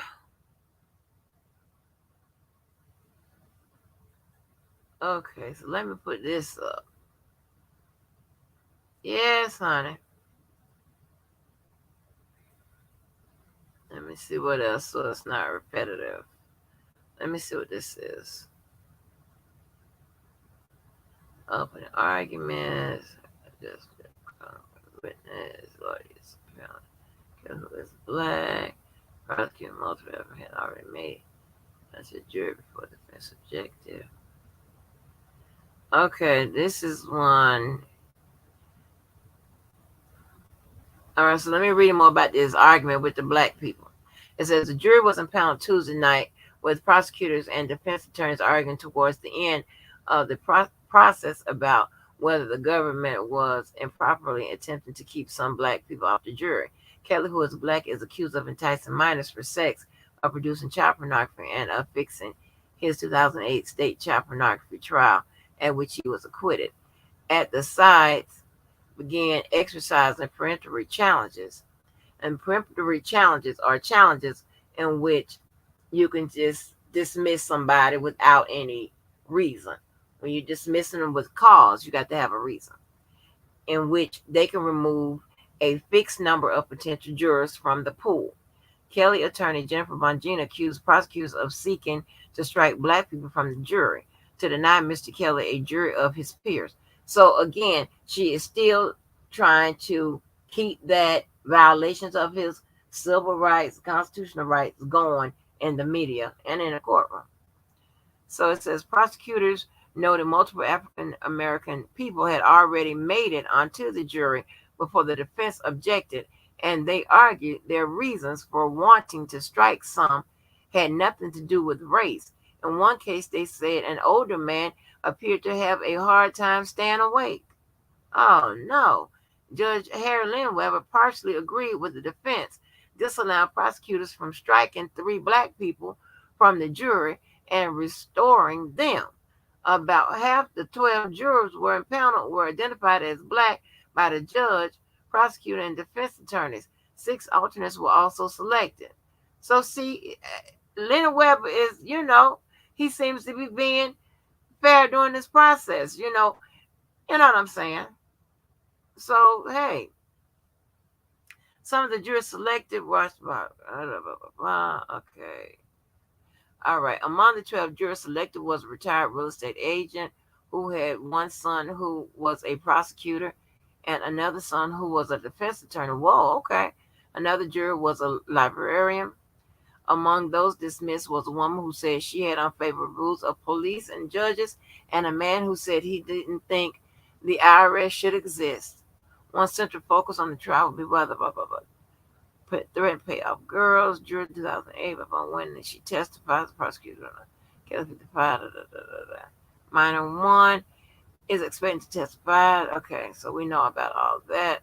All right, so let's get to the independent reports, right? Off the Twitter. So we're going to get to y'all still hanging on the now, so we're going to get to the independent reports. And I found some very good ones. Let me holler at some more people that just came in. Hey, Indus Fine Ass. What's good with it? Yeah, McDom Dom. I'm looking for McDom. He's top of the line. Okay. All right. Okay, let's get to some independent reports. All right. Okay, what we going to go to first? We're going to go to our boy Jason.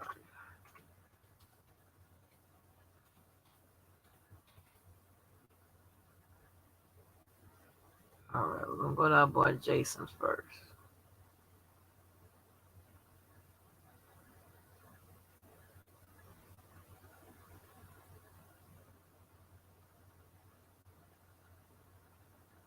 Okay. Put this up so I can give y'all something to look at while y'all listen.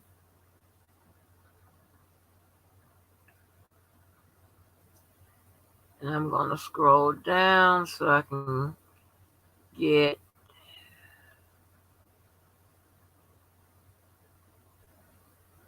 his stuff from today. And he was tweeting like crazy. Okay.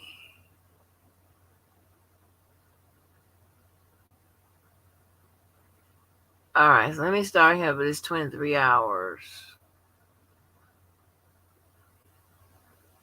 Oh, I don't have to start there because I'm pretty sure people don't cover that. I stopped for the 9 hours of kids and stuff first in New York.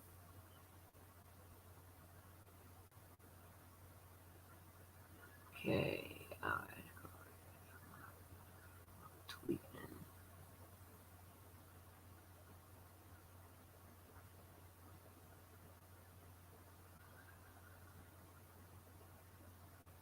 What is this? On Wednesday, federal trial that until exact year will be both coming to opening statements.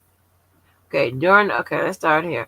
During Bonjean's opening remarks, Kelly nodded his head when she told the jury that he was not expecting any special treatment, just asking that they follow the law.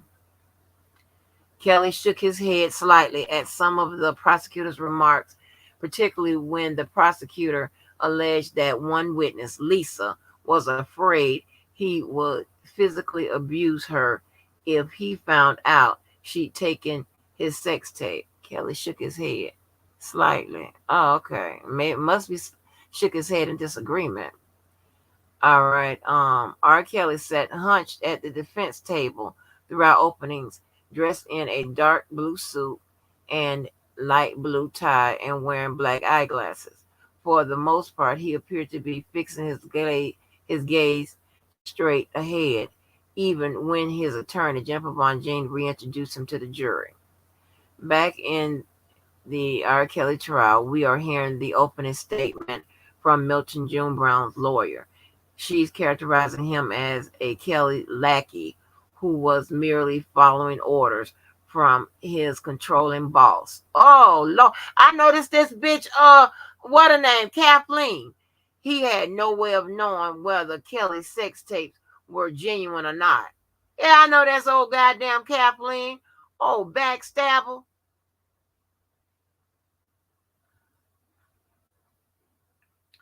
Let's see. Okay. He made videotapes of himself having sex with children. R. Kelly opening statements began with feds alleging Singer had co-defendants paid millions to cover up years of sexual misconduct. Kelly's attorney said the case hinges on the testimony of liars. Bonjean asked about rates of false reporting of sexual abuse by minions and the motivations for it.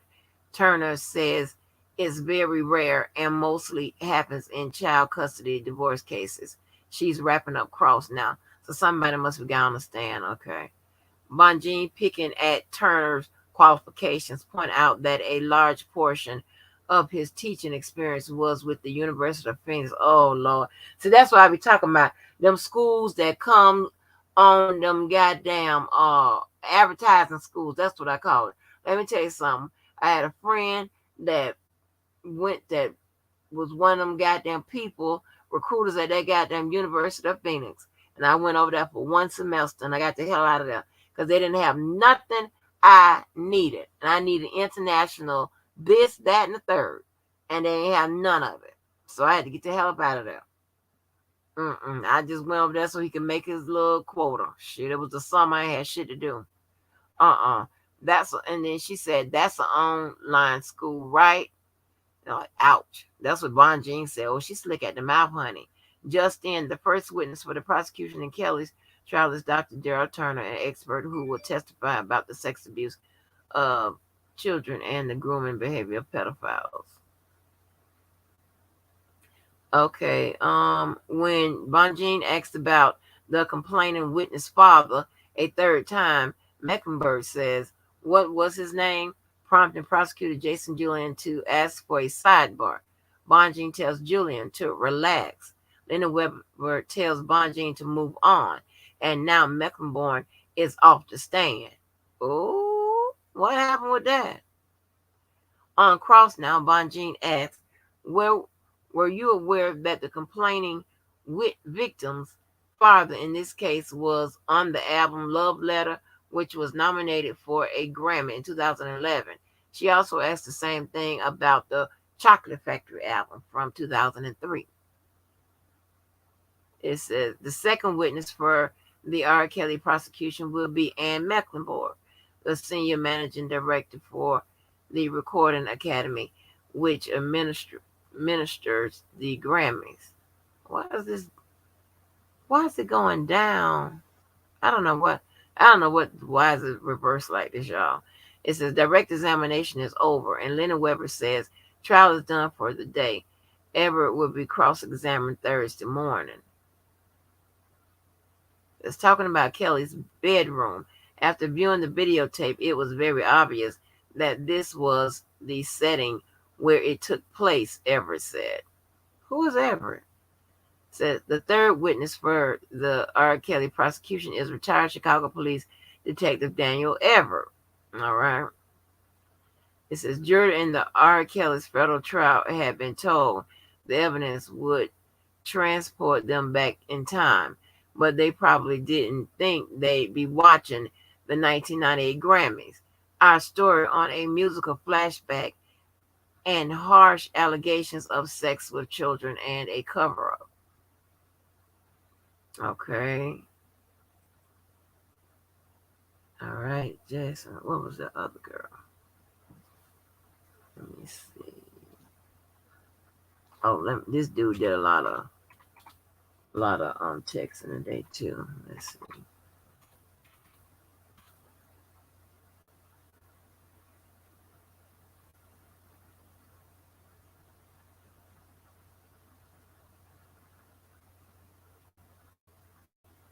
Can y'all see that? Let me see. Did it change?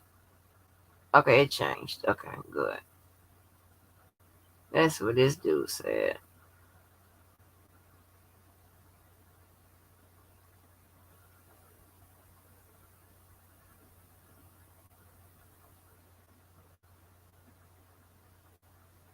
Okay, this dude said the testimony is done. Okay, let me see if they have this in order.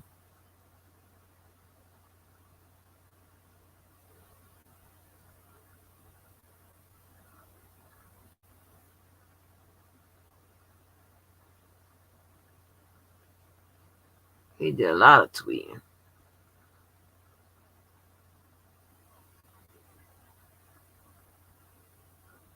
Sorry about all this reading, y'all.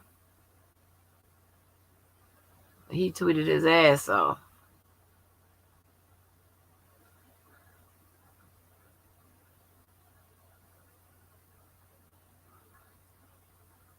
Okay. All right, let me start here 8 hours, okay, because that would be today. It says the prosecutors are explaining to jurors that they will have to watch videos of the graphic sexual abuse of one of Kelly's alleged victims, who he is calling Jane. It says, by the way, sounds like the prosecutor speaking is Jason Julian. We only have the audio in the overflow room.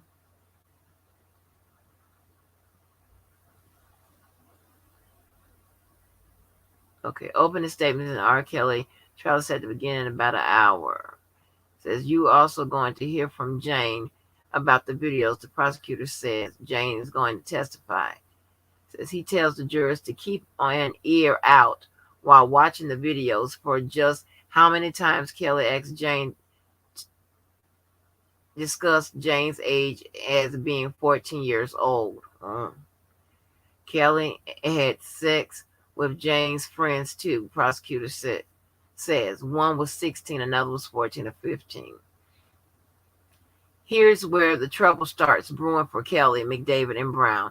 He says a video of Kelly and Jane leaked to the public in the late 2001 and early 2002.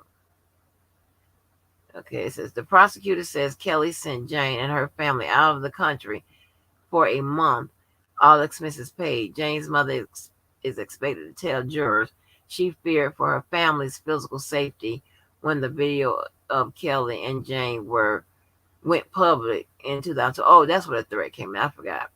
Jane got a tattoo with Kelly's name inside a heart around this time.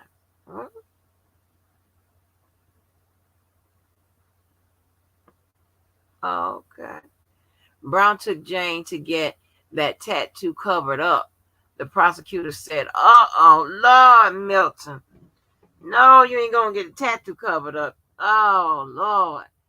Said McDavid also discussed with Jane getting rid of a necklace she wore in the video because it also appeared in her passport photo.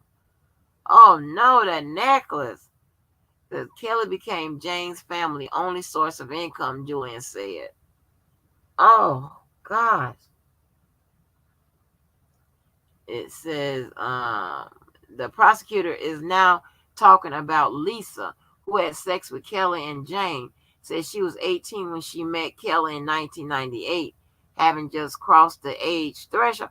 Wait a minute, I thought she said she was 16 or 17 braiding his hair.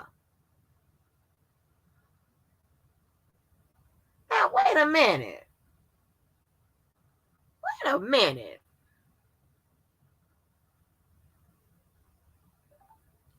It says Julian is detailing the ins and outs of efforts allegedly made to track down videos of Kelly having sex with Jane in the lead up to Kelly's 2008 child pornography trial. It says Kelly told Lisa to strip down and get in a jacuzzi before talking to her. Julian, it says Jane going to tell you that Kelly kept her hidden away, hotels and other places throughout the 2008 criminal trial. Kelly was acquitted in that state case in 2008, but Kelly, McDavid, and Brown, they still had to keep their secret. Oh, so right there, you see, he's keeping them all tied together. The prosecutor tells the jury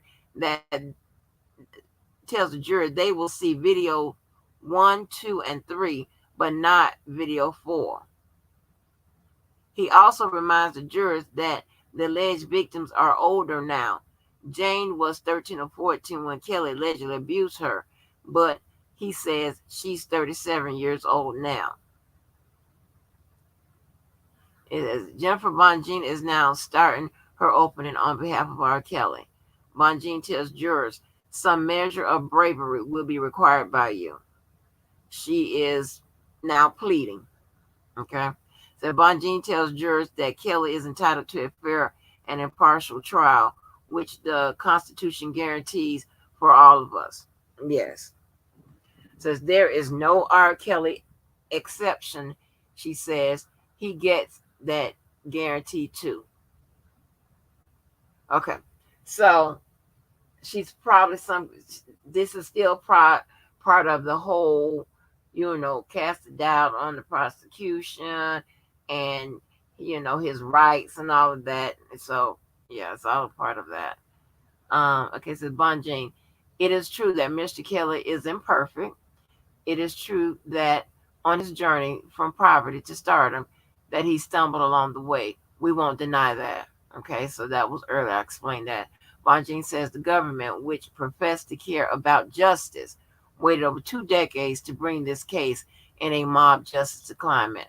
So she's probably setting the stage to say, something about media pressure, all kinds of stuff she could say. She can go different ways with that. And this is good because, hey, this lady is crafty. She's skilled at this shit.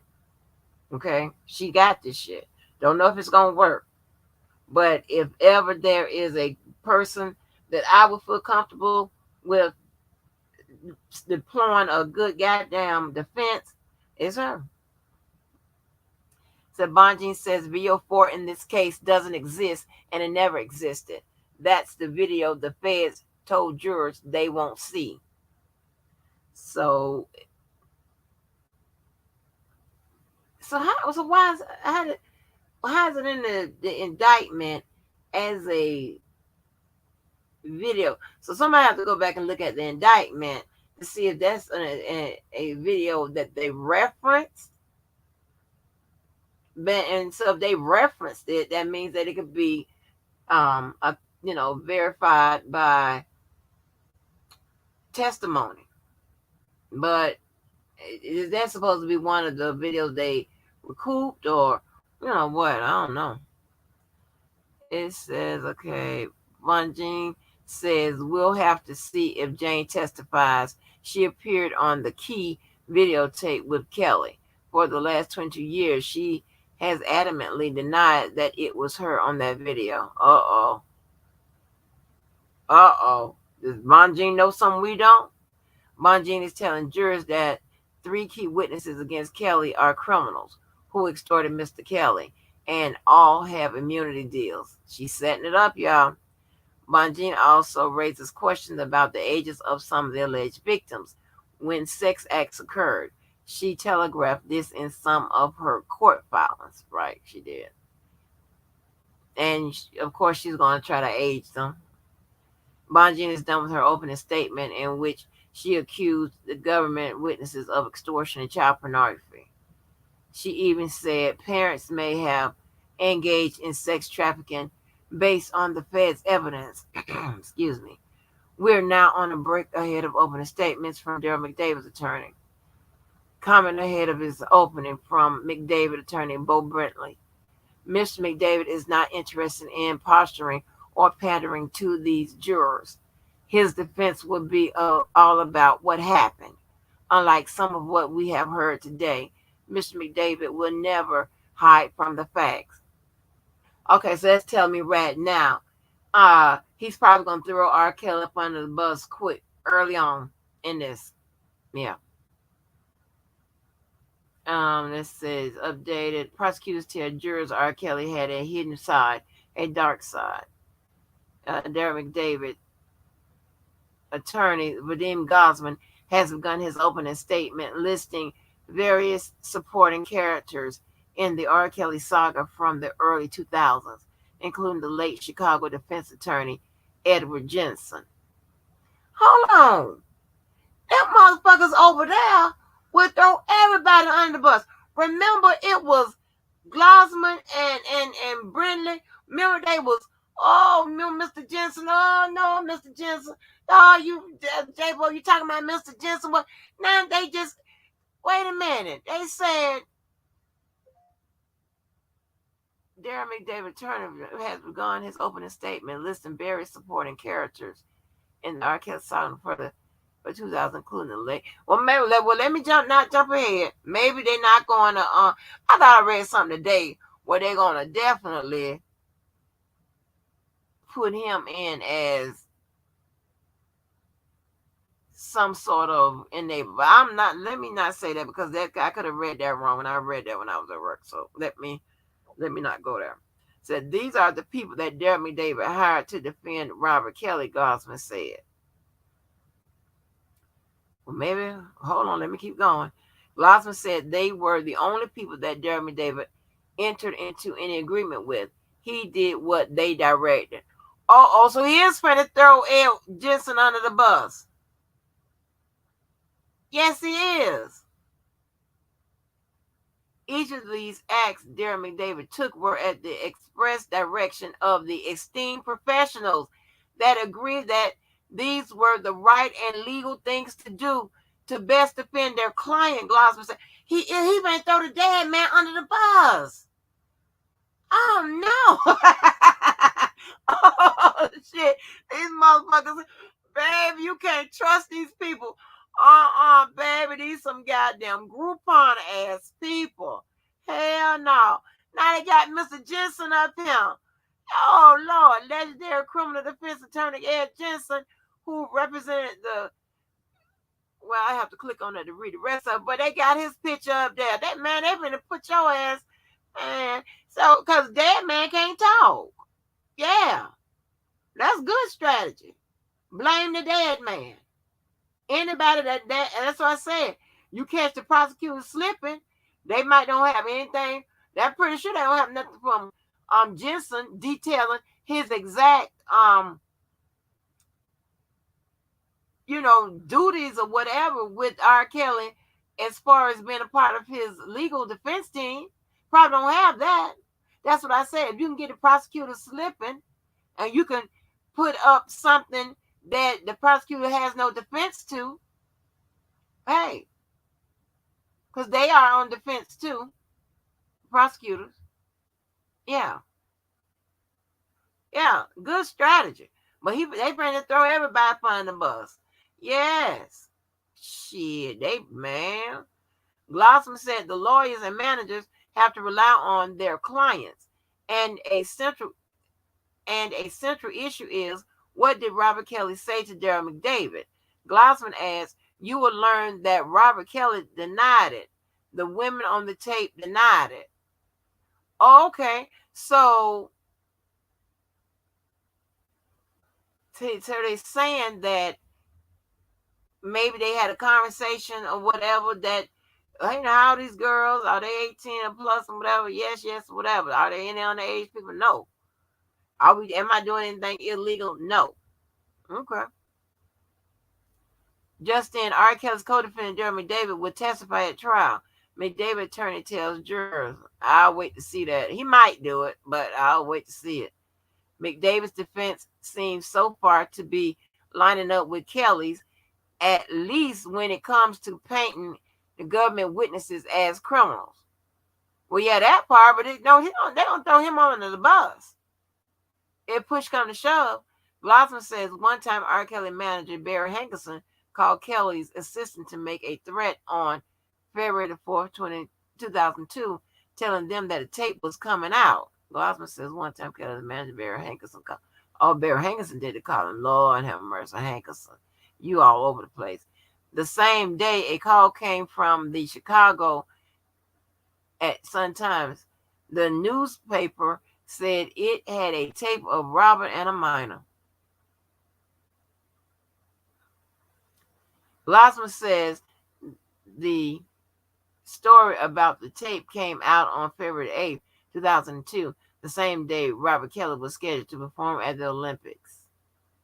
Based on analysis of the tape and grand jury testimony from the alleged victim who appeared on it, Jeremy David believed that the tape was a fraud, Glossman said. Glossman says efforts to get tapes from Fed witness Lisa Van Allen was led by Ed Jensen's law office. Child, they throwing him under the bus, y'all. The dead man, to obtain whatever tape she said she had determined what was on it. Darren McDavid never made anyone do anything. Lord have mercy. Another note, this was all before Glossman worked with Jensen. Okay, wait a minute. This was all before Glossman worked with Jensen. Okay. Glossman. Oh, so listen, Glossman cleaned himself out the shit too. Hell, if that's the case, the prosecutor shit, well, weren't you there now helping to get in the tapes? Just joking. So Glossman on R. Kelly's 2008 trial, Robert was found not guilty because based on what was known to everyone back then, that was the right answer. McDavid opening is done. Trial on lunch break until 2. R. Kelly's attorney Jennifer Bongine is moving for a mistrial. Motion denied. Bongine complained about finger pointing from McDavid's lawyer. She got blindsided right on the goddamn floor at real time, as well as the argument that McDavid was part of Kelly's legal team. So now she's coming back at him. So they was doing good. Remember, they had to seem like they had to settle their little differences. Well, we ain't gonna say that. That seemed like they agreed to disagree but work for the greater cause, right? But now, yeah, Jay Boat put in a motion on the floor, and it was denied. Complained about finger pointing from McDavid. Well, what was the argument that she put in about finger pointing? Because you can do that unless she is calling into question some other stuff with regards to his finger pointing. Because you can't just put an emotion for finger pointing. That's crazy. Unless she's going to say something about the hearsay, those statements, the confrontation clause. Like if he don't get up there to take the stand, then she can't question him about the statements that he may make, with regards to R. Kelly and what happened, whatever, unless the motion has something to do with all of that. You just can't put no motion because somebody done throw your ass up on the bus in real time. That's just not how it works. It says openings for Kelly co-defendant Milton Brown are now underway. Defense attorney Kaplan Leon backstabbing snake begins saying the government's case against Milton Brown depends entirely on the benefit of hindsight. Opening for Brown was short. Leon said he worked for Kelly in a carefully soiled system in which every employee knew their place. Never did he believe that going about his normal everyday work duties or by virtue of taking a job would his life take such a dramatic turn. Boo-hoo. Mm-hmm. That's what she trying to do, get the boo-hoo going. Witness testimonies underwent in R. Kelly's trial. First witness is Daryl Turner, a clinical psychologist. He is expected to testify about grooming and delayed reporting of sexual abuse. I Believe I Can Fly is now being played in the R. Kelly courtroom. Well, wonder why. It says the witness on the stand is from the National Academy of Recording Arts and Sciences. This is likely an attempt to establish the influence and power of R. Kelly wielded back in the late 1990s and 2000s. The feds only played a clip of the song that won Kelly 3 Grammys. Retired CPD Detective Daniel Everett just testified that he received a videotape in February 2002 from Jim DeRogatis of the Chicago Sun-Times, said he recognized the girl on the video as minor he previously interviewed. Oh, he interviewed her? Okay, trial testimony is done for today. All right. Okay. And with that being said, you know who else was out there?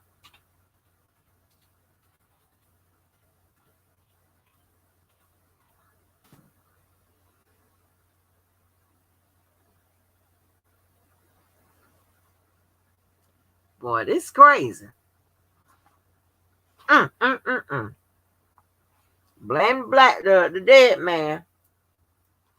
No, that don't work. Blame the black man. Okay, I got him, and Jim. Okay. This is what the hell?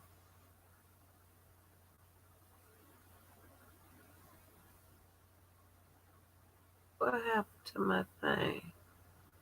Oh, here we go.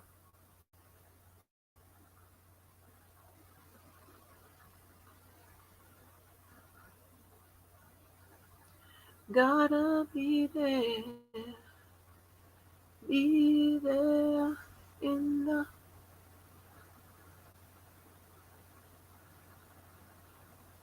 This is from Jim Dadagotis. Let me see what he said.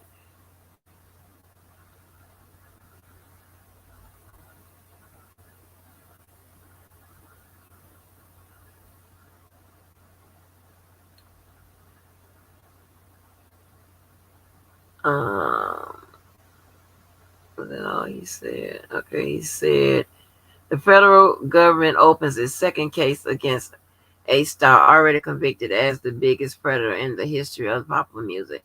The defendant, Robert Kelly, made videotapes of himself having sex with children. I talked with CBS News this morning.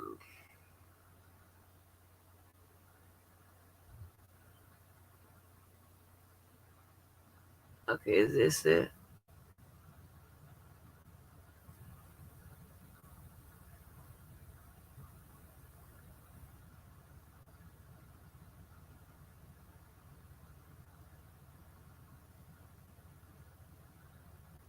Let's see what he had to say.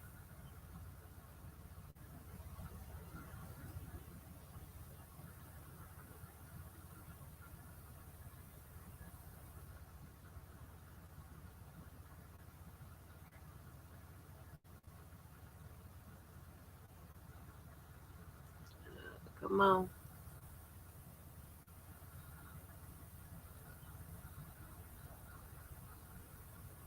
Give me a little break. See what he said.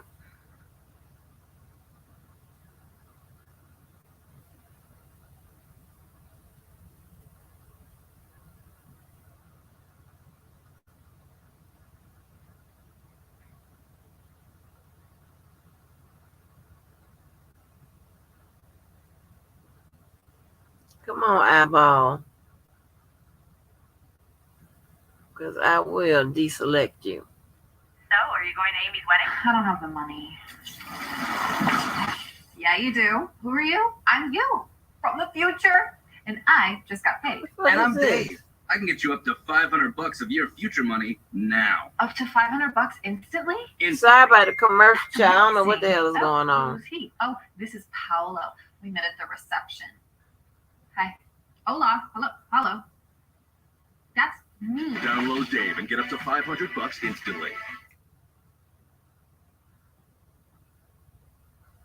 Okay.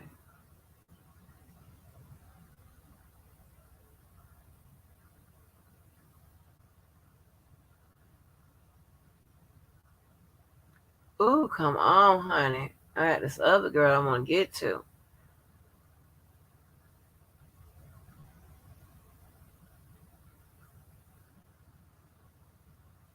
He's facing several charges, including obstruction of justice, linked to a 2008 child pornography trial in which he was acquitted. Kelly is accused of paying off an underage girl after allegedly filming himself abusing her. He is already serving a 30-year sentence for separate sex trafficking charges. So for more on this trial, we want to bring in journalist Jim DeRogatis. He is the author of Soulless, The Case Against R. Kelly. So thanks for joining us. I feel like we have to sort of go back in time a little bit, so you can kind of like tell us how we got to this point with this case, because he actually walked on this situation in the early aughts, and now we're back, and the victim is willing to talk. So tell us how we got here. Well, the first story that the Sun-Times ran about Kelly abusing underage girls was 2000, December 21, 2000. And in February 2002, I got horrifying graphic evidence of that, a videotape, 26 minutes and 39 seconds of Kelly having sexual contact with a 14-year-old. It took an absurd 6 years because of a judge who consistently ruled in favor of the defense and the money and power Kelly had to delay the trial. In 2008, that trial, about one minor on one videotape, resulted in his acquittal. The judge had disallowed any evidence that this was a pattern of behavior, that there were other minors who had filed civil suits and been paid off and signed non-disclosure agreements. Aaliyah's name never came up in that 2008 trial. It was reduced to one girl on one videotape, and we now know, according to the prosecutor's indictment, that that girl and her family were paid off to disappear and not testify. So in some ways, this harkens back to one of the biggest travesties of justice in the history of the Chicago Cook County court system. In another, it brings new evidence to light of Kelly sexually abusing 14, 15-year-old girls and videotaping it, because that first video, along with several others, that first victim, who is now cooperating with the federal government, as well as several others, all are going to be laid out in the coming weeks as the prosecution makes its case. So what's it been watching this story unfold, given how close you are to it through your reporting? There's an odd sense of deja vu now for the incidents of 2008 to be in a federal courtroom. But, I always defer. The turmoil in my life for 22 years reporting on this pales in comparison to the damage done to so many of Kelly's victims. 22 that resulted in his conviction on all counts in Brooklyn last fall, and now 4 or 5 young women in this video. What they're going through, having all of this in the headlines again, what every one of his victims is going through, it just is a horrible trigger, and it's traumatizing. You pointed out that the 2008 case was very narrow. It just focused on one victim, one incident, no pattern. Now, and I have to say, this alleged victim is a full-fledged adult, and she is willing to testify. So that's a big difference between what happened in 2008 and what's happening now. But I'm wondering about what else is different about the trial. Are they taking into account, and I don't know if they can, the other conviction? He's already behind bars for abusing minors, or anything else? Well, obviously, they can't bring in too much of what happened in Brooklyn. Excuse me. I think the major difference is going to be that original 26-minute and 39-second video was the most horrifying thing I've ever seen in my life. Think about how long that is, the length of a sitcom, and a 14-year-old is being ordered about and abused for all of that time. Now there are multiple videos. Kelly, as was heard in federal court in Brooklyn, so I don't think allegedly needs to be part of it anymore, had a penchant for sexual contact with underage girls and boys, for arranging scenes of multiple sexual contact with these minors. I can only, because I've heard tell in my reporting of some of these other victims and some of these other videos, I think the cumulative evidence that that jury is going to have to endure of this sexual abuse in living color on video. There was very little video, no explicit video, and some disturbing audio in the first federal trial in Brooklyn.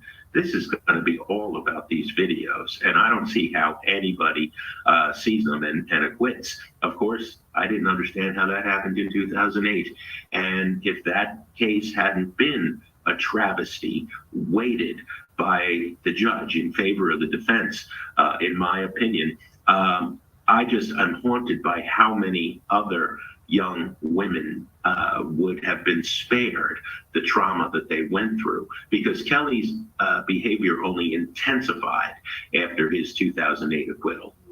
So you sort of mentioned what we can expect over the next couple of weeks, but again, one of the things I'm always curious about is prosecutors who choose to bring a case to jury trials. Presumably they do that because they think they can win, right? The last time around, they did not win.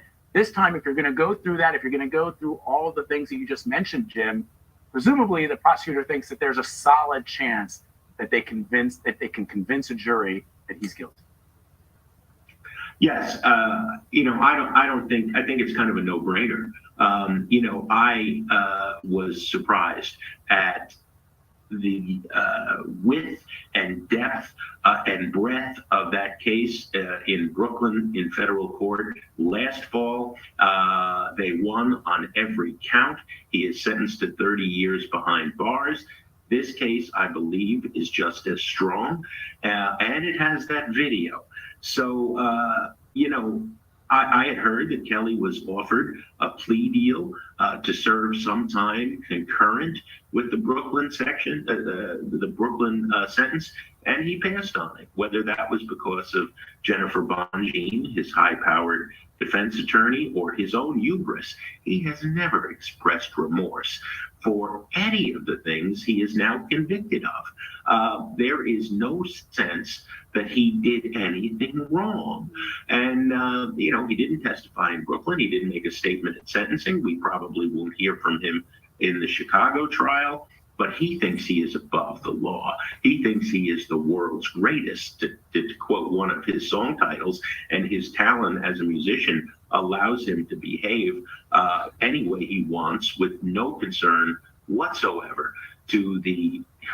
I know the names of 68 of his victims that I've spoken to. I believe that list is well into the hundreds. There were 22 victims in the New York trial. There's going to be 4 or 5 in this one. It's just a horrifying, we haven't wrapped our head around the fact the history of popular music has ever been convicted of as many crimes against women as this man. And let's face it, in this music world that I love and cover as a journalist and critic, men have treated women badly for a very long time, but no one has ever gotten a 30-year sentence, which now could be extended, doubled. So, Jim, let me ask you, you said you've spoken to a number of his witnesses. Have you spoken to the witness that's at the center of this case? And if you have, I'm curious about why she decided to pursue it now. We don't know who she is. He's already been convicted, so he's being punished for this sort of behavior. She could easily just sort of allow that chapter to close for her, but she's going forward. Well, I have never spoken to her. or her mother or her father, although we tried very hard when that videotape came to us, and even a year earlier when we did our initial reporting, because we'd heard she was being sexually abused. But I spoke to her family members. Her aunt testified in the 2008 trial. So did, her basketball coach, some of her best friends and teachers. Many people wanted to stop the abuse of this girl at the time. I think she's testifying now because the full range of Kelly's behavior has been driven home by the journalism of 22 years, by Surviving R. Kelly, the docuseries, certainly by the Brooklyn conviction. And I would also think that she has realized that Chicago failed her and so many young Black girls. The court system failed her. The schools failed her and others because Kelly was in. There's a picture of Kelly sitting in the stands at the high school in Oak Park, watching her play basketball. It read in the high school newspaper. All but a handful of Chicago cops. There were investigators who worked hard, but there were also Chicago cops who moonlighted as Kelly's security. Journalism failed. Aside from the Chicago Sun-Times, very few other media organizations covered this story. The Black church failed.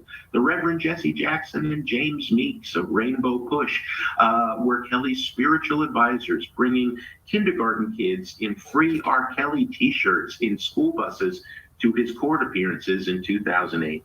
And the music industry failed.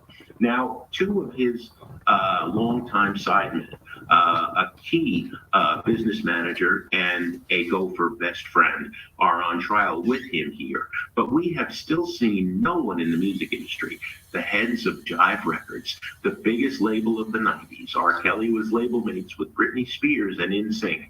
They have never been held to account for the money paid to young girls to silence them for allowing Kelly's behavior to continue. I have on very good sources that Kelly generated $1 billion in income for Jive Records. Well, the record industry is the record industry. He only made $250 million himself. Wow. Quite a picture you paint, Jim. It really is. Yeah. Jim, thanks so much for joining us. We appreciate it. Ooh. It's going to be an interesting month. It really is. Well, listen, boy, I tell you, we be so goddamn accurate. And somebody need to give us a goddamn fucking medal or something for YouTube accuracy. You heard that? He said that he heard that R. Kelly was offered to serve a 30-year sentence to be ran concurrently. Right? So I said yesterday I was looking at another 30 years, 30 years to life, or life. Wow. That's crazy. Hey, Love's Fair. Hey, Star. Hey, Chanel Lewis. Yeah, them parents failed big time, big time. I don't know why they asked. Oh, my gosh. Hot roll. Yes, honey. Yes, this is crazy. Yes. Yeah, this is crazy. Hey, Piece in the Puzzle.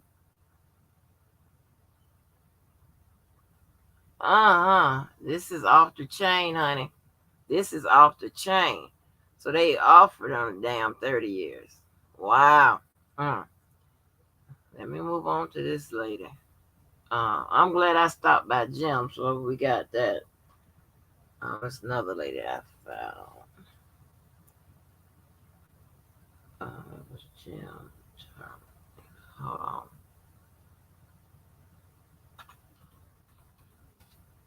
Wow.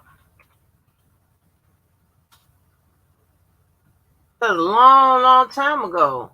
You remember when I was telling y'all that New York sentence is going to be very, very important to what happens. Because he could set he could, if you know, though I said this before, he was found guilty. If he was found guilty, then there's a lot of directions that he can go. He could probably be offered a plea and serve that concurrently. And depending on, because see, he could have got a whole bunch of years. But I thought that if it was low enough, an attorney would probably say, hey, you probably want to take that plea. But when I say low enough, I said if he got 15 or 20 years on a New York case, and these people got tapes in this upcoming case, I would, taking, that shit. But so let's see what this girl here had to say. Let me see where she started from.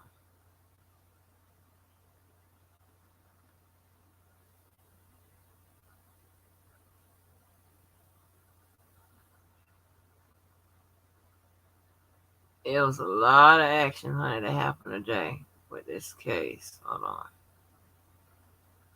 She do a lot of stuff. Let's see if I can put this in better. Hold on. Did I hit on it? Okay, there we go.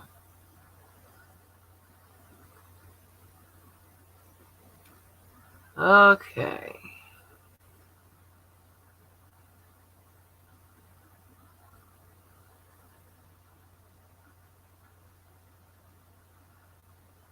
She had a few things to say.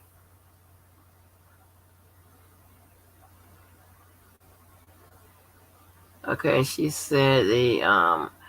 Kelly Federal Trust have wrapped up the day at Dirksen. We'll pick back up tomorrow morning with cross-examination of the third witness in the prosecution team, retired CPD Detective Daniel Everett. Took a tip on sexual abuse back in 2000. And today's details live on Chicago. We'll go to that. And it says more. It says, should I hit this to see if it's more? I don't want to hit no buttons. Okay, it says grooming doesn't have the impact on victims you expect.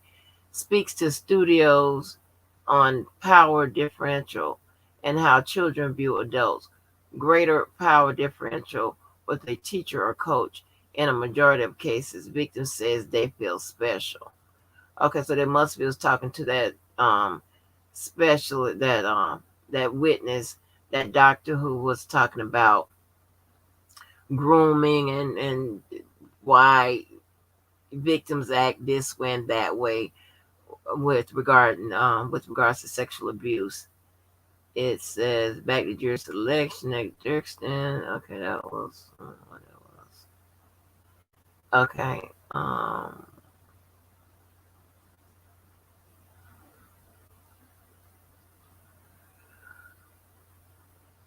right, that wasn't nothing.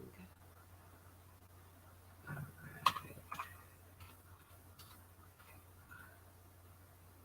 It's a few more, y'all. I'm trying to get an idea of the whole day. I do what we got to do around this part.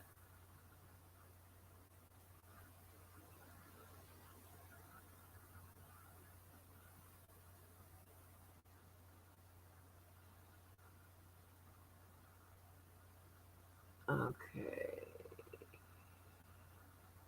This dude did a lot of updating too. See, but when he started, we got to get it like we can get it, honey.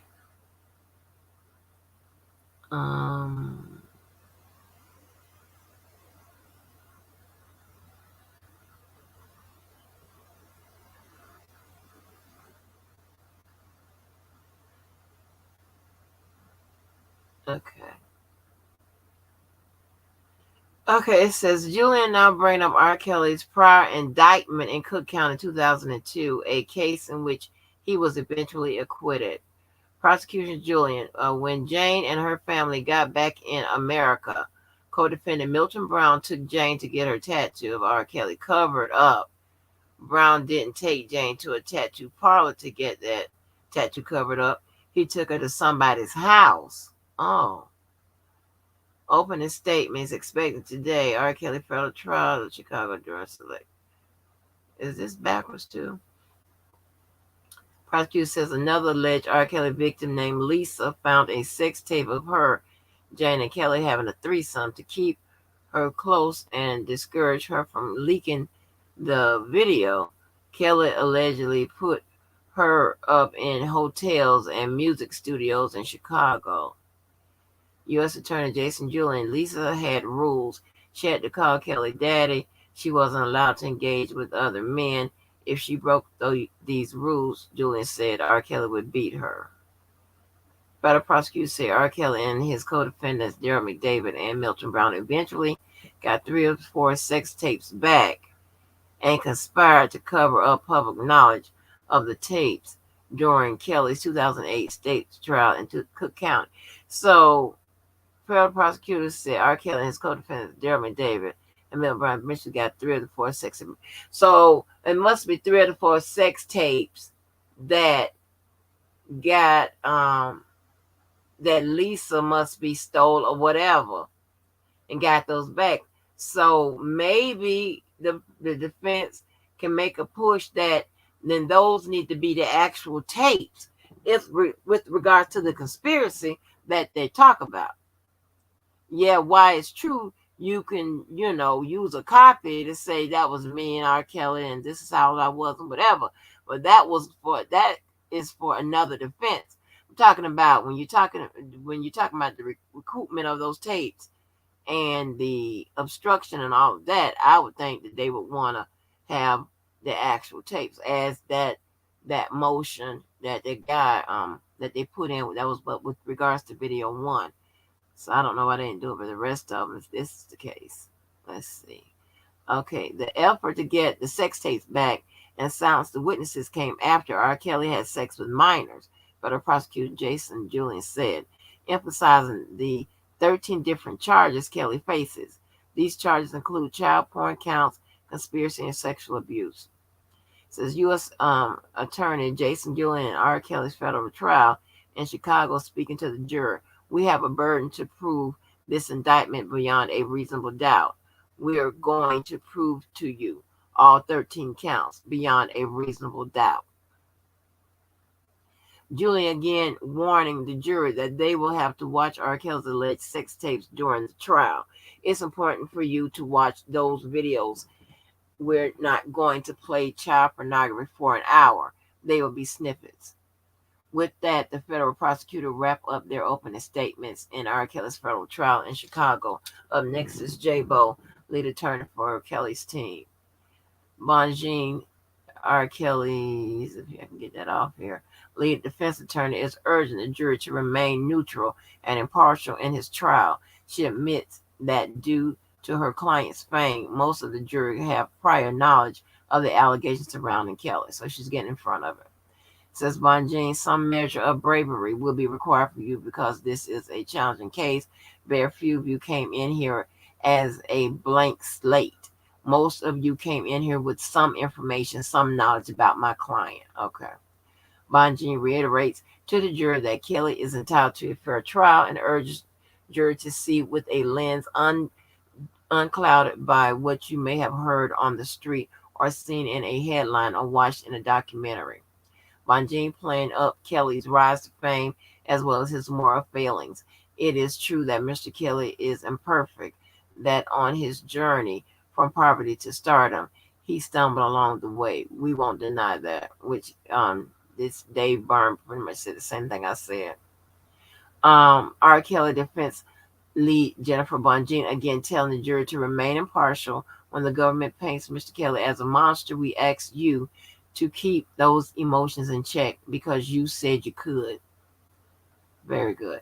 Says defense attorney J-Bo attacks the federal prosecutor's case in R. Kelly's Chicago trial as a witch hunt based on a documentary referring to the 2019 series Surviving R. Kelly.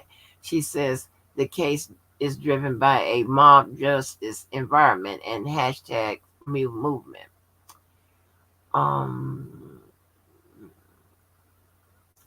Bungie also says sex tapes allegedly showing R. Kelly having sex with minor girls have no evidentiary value, given that one of the girls allegedly in the video, called Jane, denied it was her in the video under oath multiple times over 20 years ago. Bungie, I don't think that's going to fly. What you mean it don't have any evidentiary value just because she said that? So I understand you painting her testimony as inconsistent, or as we would say, lying, but that doesn't mean that it has no evidentiary value, because that doesn't cancel out that tape just because she said that. And especially if they're going to back it up with why she said it, and then introduce in the alleged cover up. So I don't know if that's gonna fly. It says R. Kelly defense attorney J. Bo lambasted federal prosecutors' allegations that Jane denied it was her in the sex tapes due to the fear of what Kelly would do to her. She says the allegation won't hold up once the jury has a chance to examine the evidence. Okay. Says J. Bo insists attacks Jane's credibility. J-Bo instead attacks Jane's credibility and that of her family. She says Jane could be considered guilty of perjury and that she only agreed to speak in court due to an immunity deal. So, okay, let me tell you something. If you are on team lock Kells up, it is good that she got that immunity deal.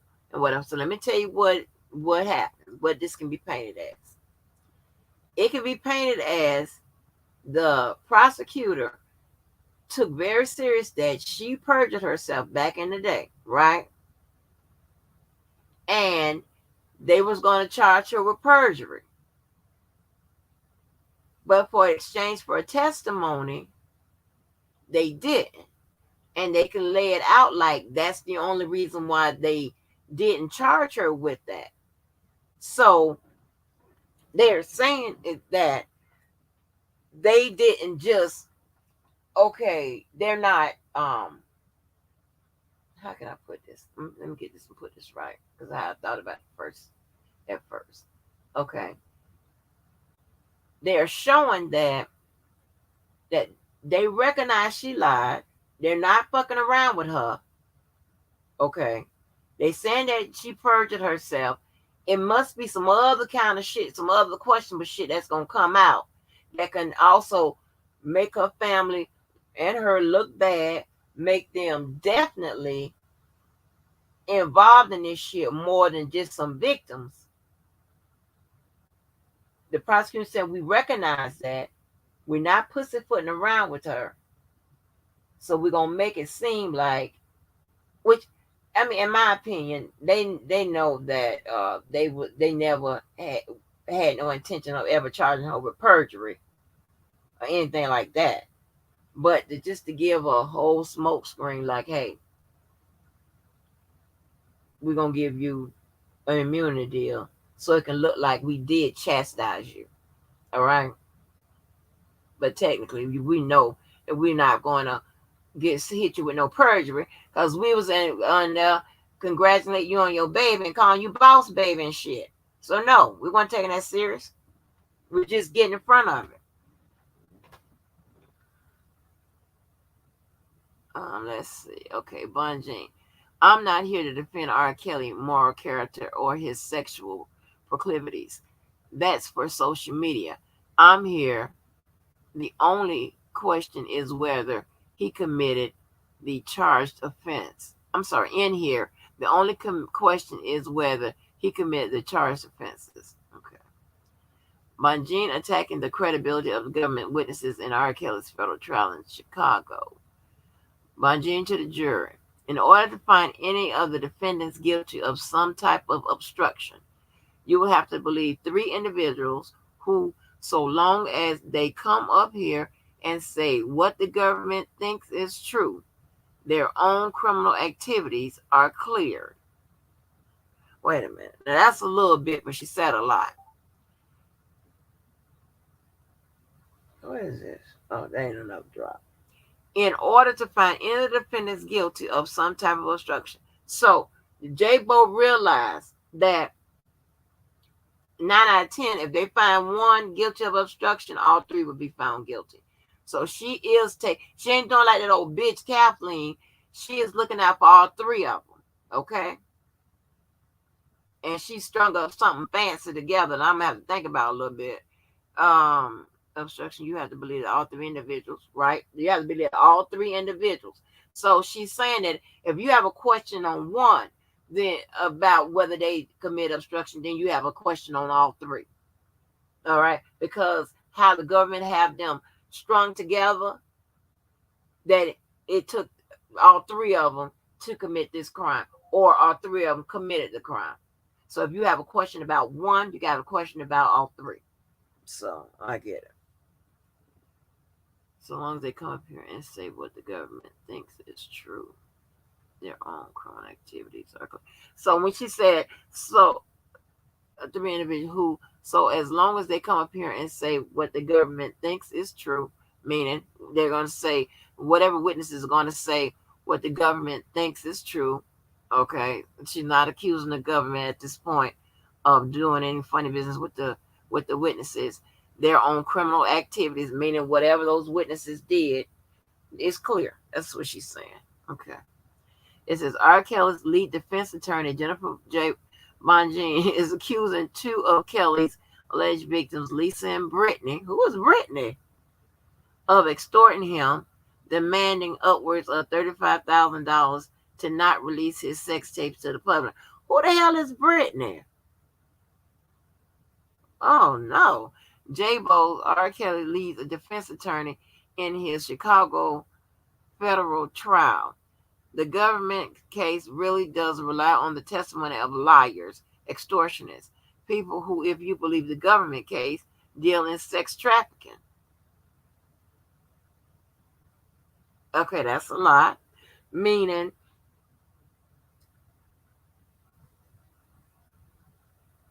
that, mean she's trying to say that the government is saying that there was some sex trafficking going on because these people allegedly knew that he was underage girls and they were covering it up, and in some cases facilitating, R. Kelly's alleged criminal behavior with them. So I get it.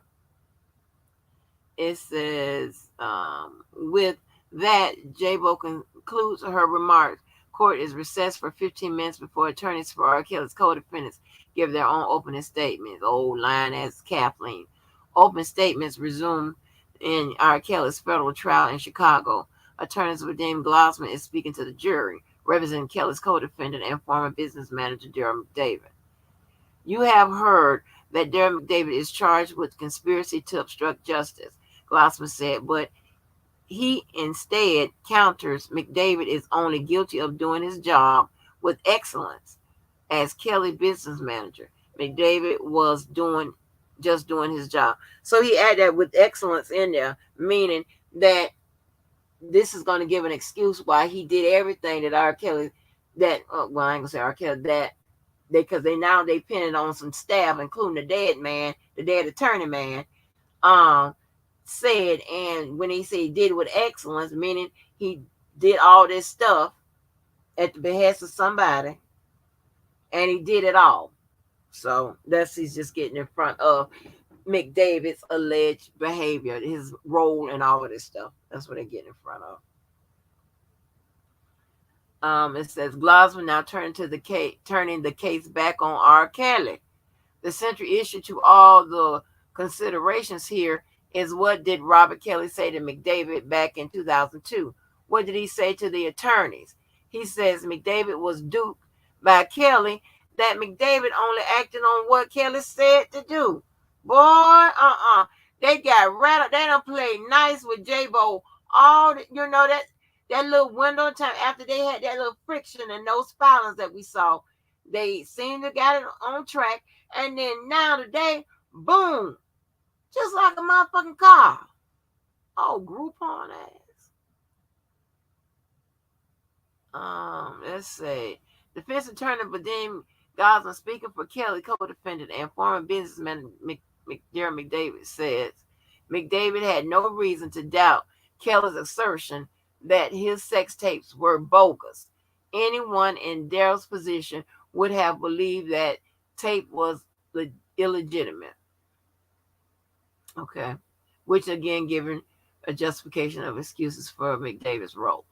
Says a woman named Sparkle tried to blackmail Kelly over a record deal that fell through. Glossman says. Glossman blames Sparkle for spreading the allegation that Kelly had sex with minors. An allegation. Glossman points out that Kelly's alleged victim, Jane, repeatedly denied. Glossman also calls Chuck Freeman, a former associate of R. Kelly, who allegedly gave one of Kelly's leaked sex tapes to McDavid, a con man. Freeman told lie after lie and has been caught doing so, Glossman says. He denies McDavid ever received any tape from Freeman. Throughout the course, get out of the way. Throughout the course of this trial, you will see some awful things that will make you want to look away. But ask yourself, what of these things did Daryl see before 2008? R. Kelly's trial. And 2008 Kit trial, I'm sorry. The answer is none of it, Glossman said. So, again, they playing up McDavid don't know shit. Doing your job is not a crime. Jerry McDavid did his job, said attorney Vadim Glossman, concluding his opening statements representing Kelly's co-defendant, Jerry McDavid. Court on break for lunch till 2. Opening statements from Milton Brown still to come. Federal trial in Chicago is back in session. Defense attorney Jennifer Bonjean has just moved for a mistrial, contending, among other things, that Kelly's co-defendant intend to engage in finger pointing that Kelly cannot defend against. Oh, okay. Without discussion, presiding Judge Harry Linweber denies R. Kelly's attorney Jennifer Bonjean's motion to dismiss due to mistrial.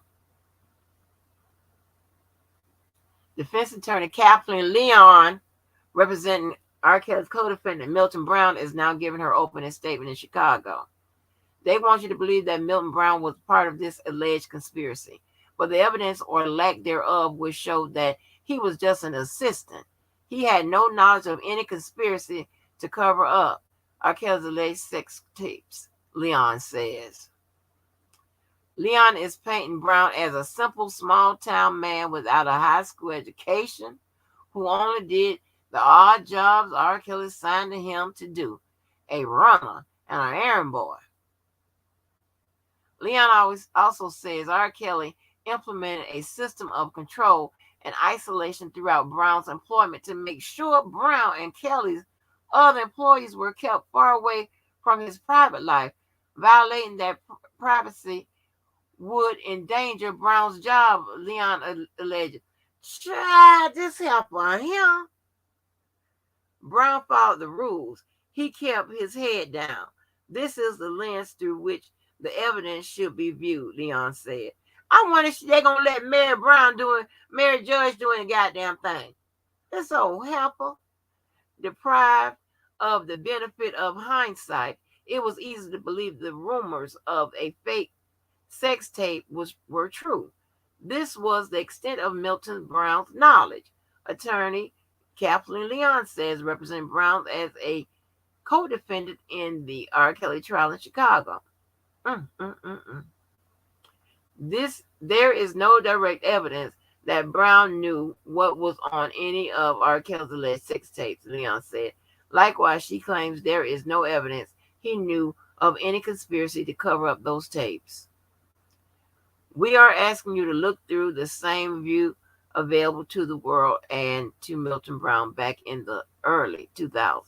Brown defense attorney says she claims Brown only ever carried out the duties Kelly gave him. With that, attorney Kathleen Leon concludes her opening statements in defense of Milton Brown, a co-defendant in the federal R. Kelly trial in Chicago.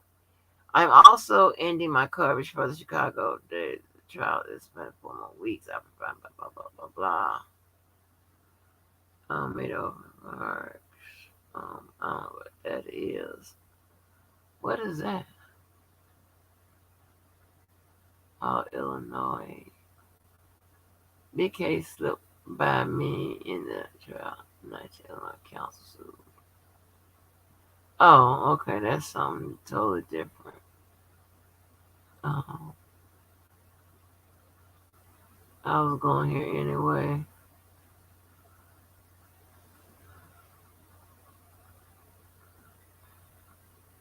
Let me see if I can find something different in here.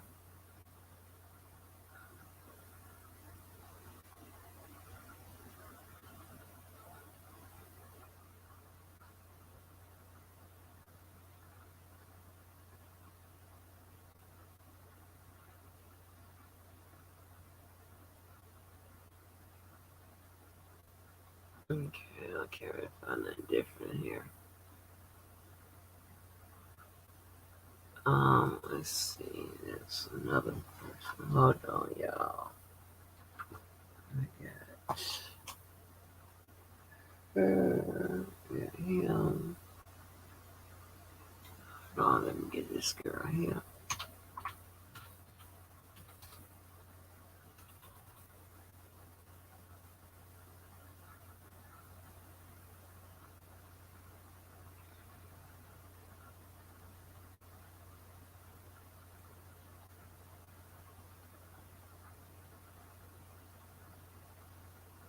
Need to tweet up a storm.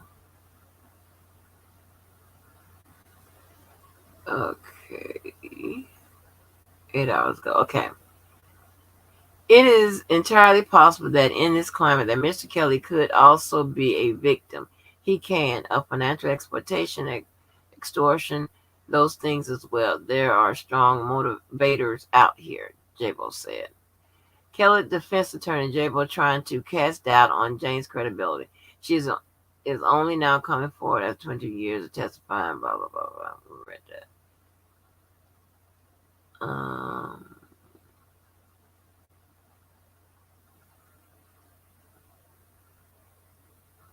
Okay, good morning, Chicago. We're waiting. Blah, blah, blah, blah. Okay,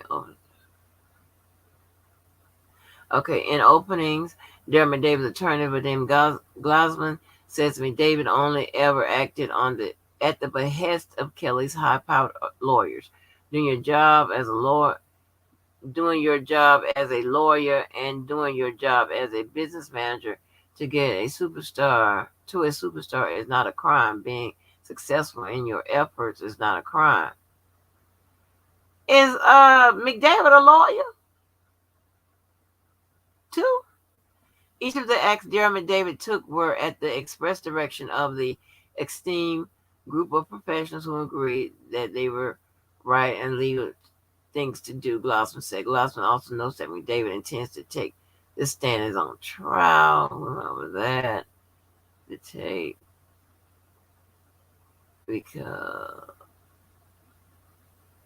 okay, McDavid reasonably believed the tape at the center of the Cook County criminal case was not legitimate and that Robert should be exonerated at trial, Glossman says, because he believed that there was never any intention to obstruct justice. So right there, Glossman hit the intent portion of that would be in those elements, as well as, of course, he didn't know, so how could he obstruct? Let's see, we got Barry Hangers. We talked about that earlier. Only knew.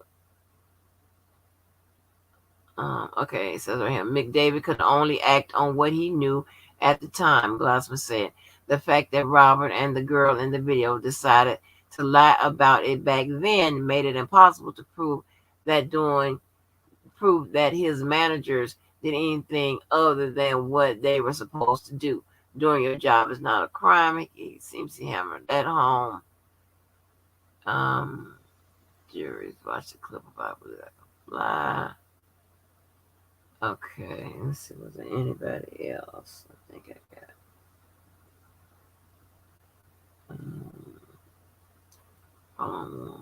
Let's see this.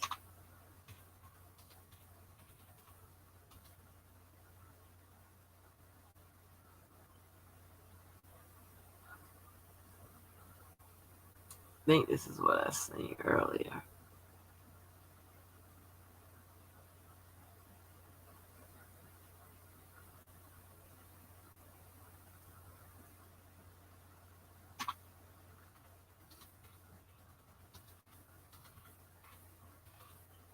It should be the last one.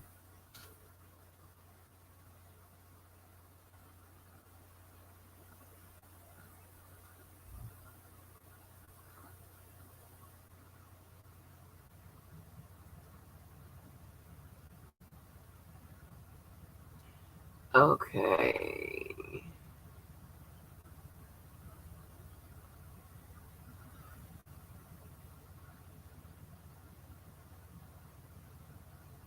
He said I can put about dark inside.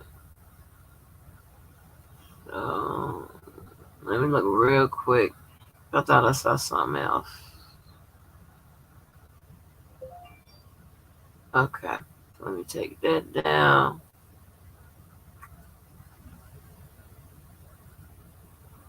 Okay, y'all ain't seen none of the other stuff? Shit. I done did all that reading. Y'all ain't seen none of that. Okay, I'm back around the front now. I'm back around the front. Oh, wait a minute. I got something in.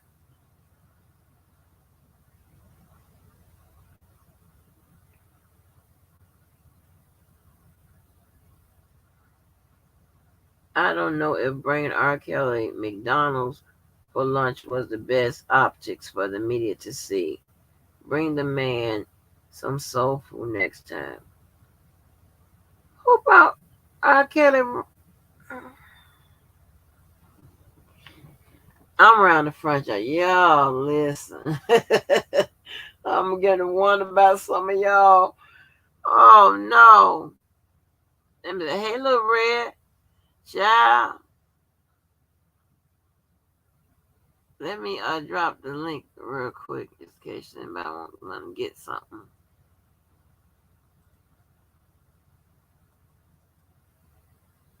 Oh, hold on. It's crazy. Yeah, honey. That's crazy. How they just, I mean, like,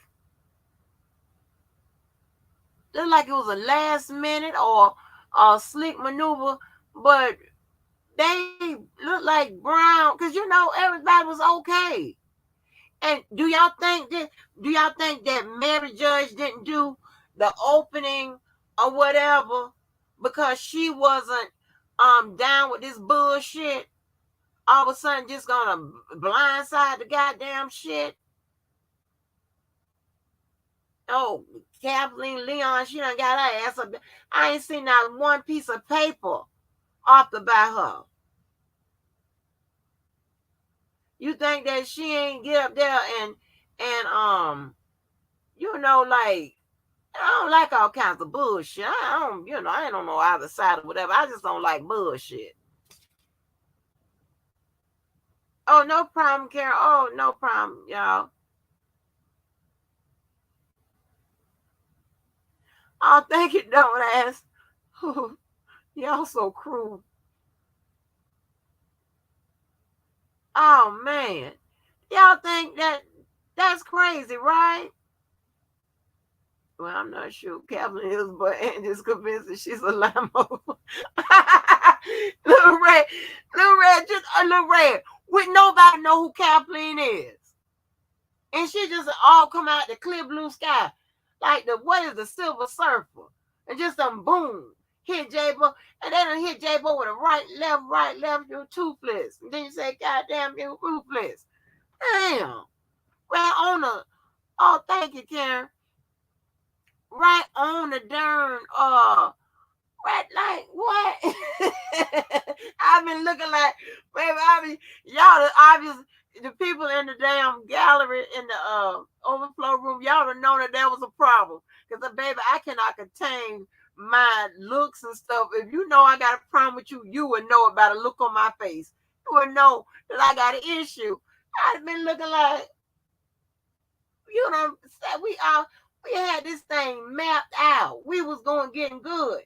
And something they done seen spook them. They say, hell no. We getting the hell out of here. And I think Mary probably like, man, I don't do this. Mary, black lady, Mary probably said, man, I don't get down like this. I don't do my people like this. Kathleen said, well, I do. If she white, say, I do your people like this, and I do mine. I'm getting up here. I'm getting the fuck out of Dodge. I'm getting out of here. What? I can't believe it. I know J-Bo want to windmill with their ass in that courtroom. You see, she put in that goddamn motion. Like, bitch. Yeah, now, J-Bo gonna have to do it. And she got to be careful. Let me tell you why. Because if she implicate them, implicating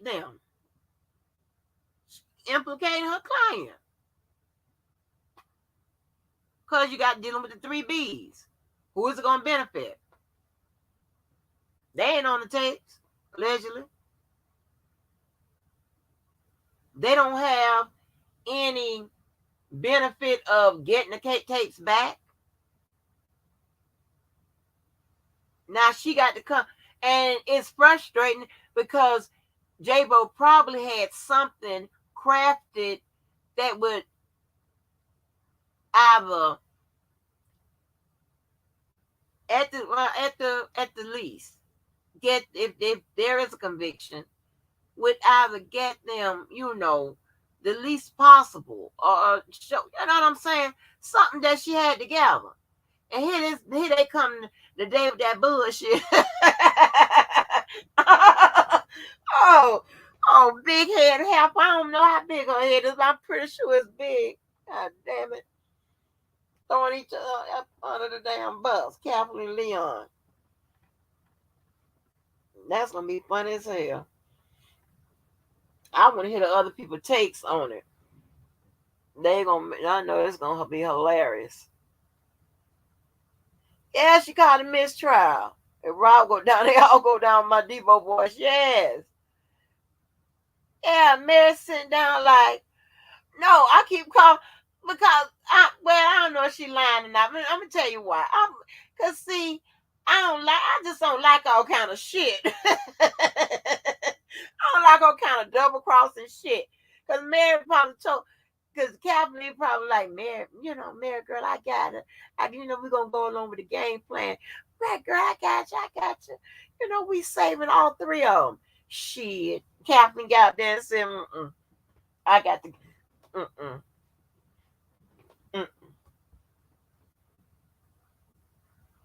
Kathleen off the chain. And poor Mary done did all that work.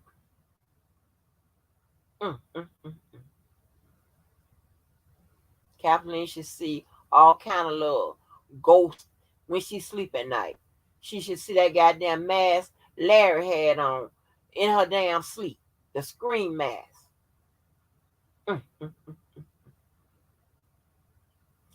But listen, y'all, before I get out of here, because I'm going to do it, I did it, it ain't right at 3, but it's a little bitty. I sure enough appreciate all y'all and everybody looking out in the window and everything. I sure appreciate y'all. Y'all motivate me to come on, honey, and do this time with y'all. And I have to finish what I started, you know what I'm saying? So I have to do that. I have to deliver for both sides, and I appreciate y'all always. Because y'all be, very encouraging. So, yeah, come on, we want to do it. Come on. I'm like, okay.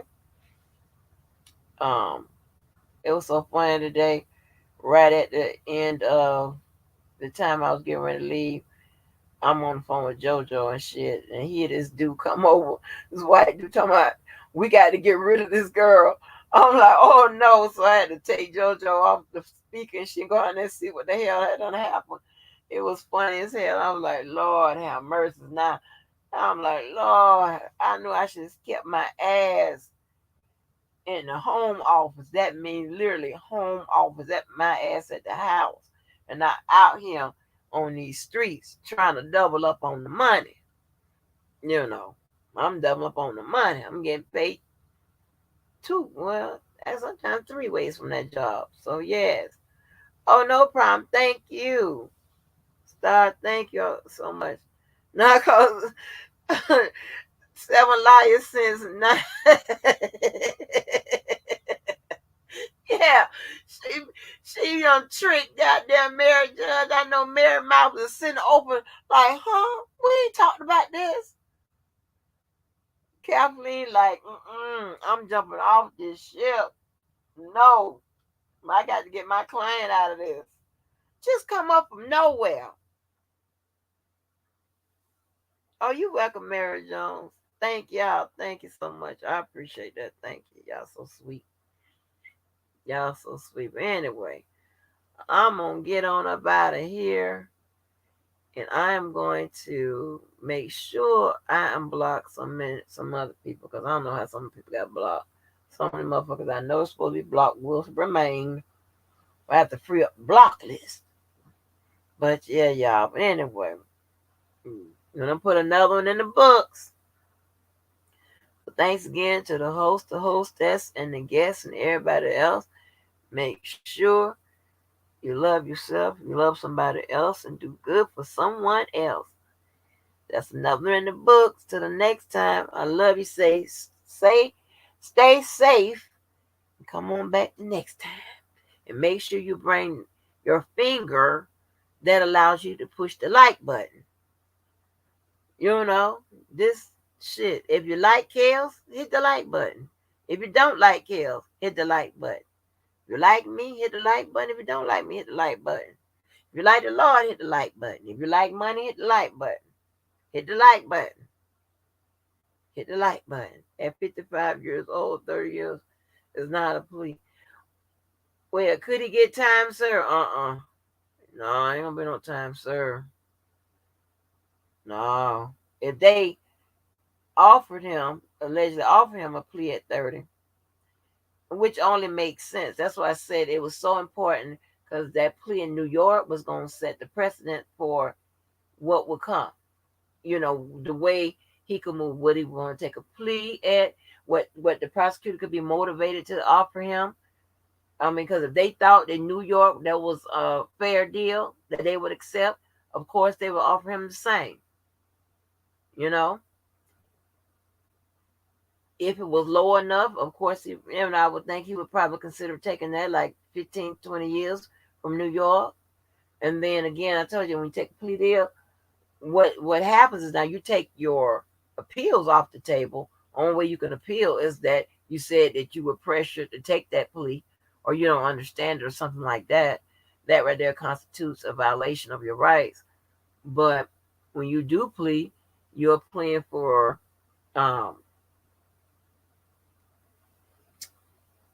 future crimes, present, and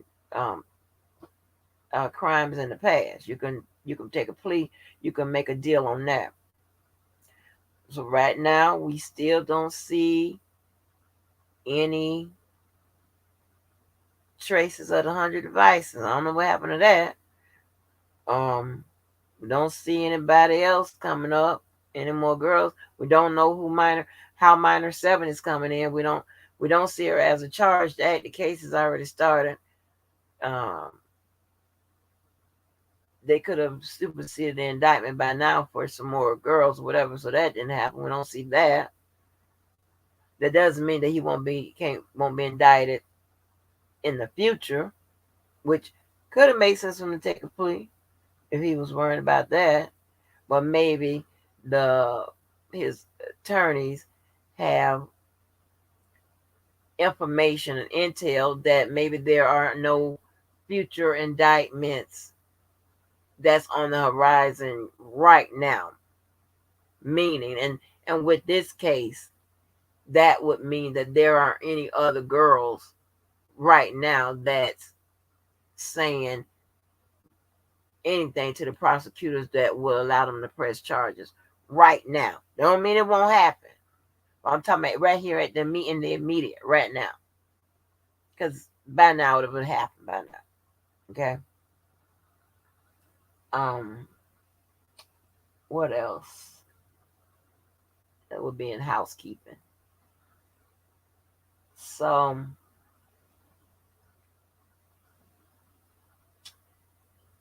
I don't know. This is I don't know. This is a doozy, y'all. So we don't know how minor 7 is coming in. We don't know if she's gonna come in as an uncharged act or whatever. We don't know. We don't have a superseding indictment with her on there.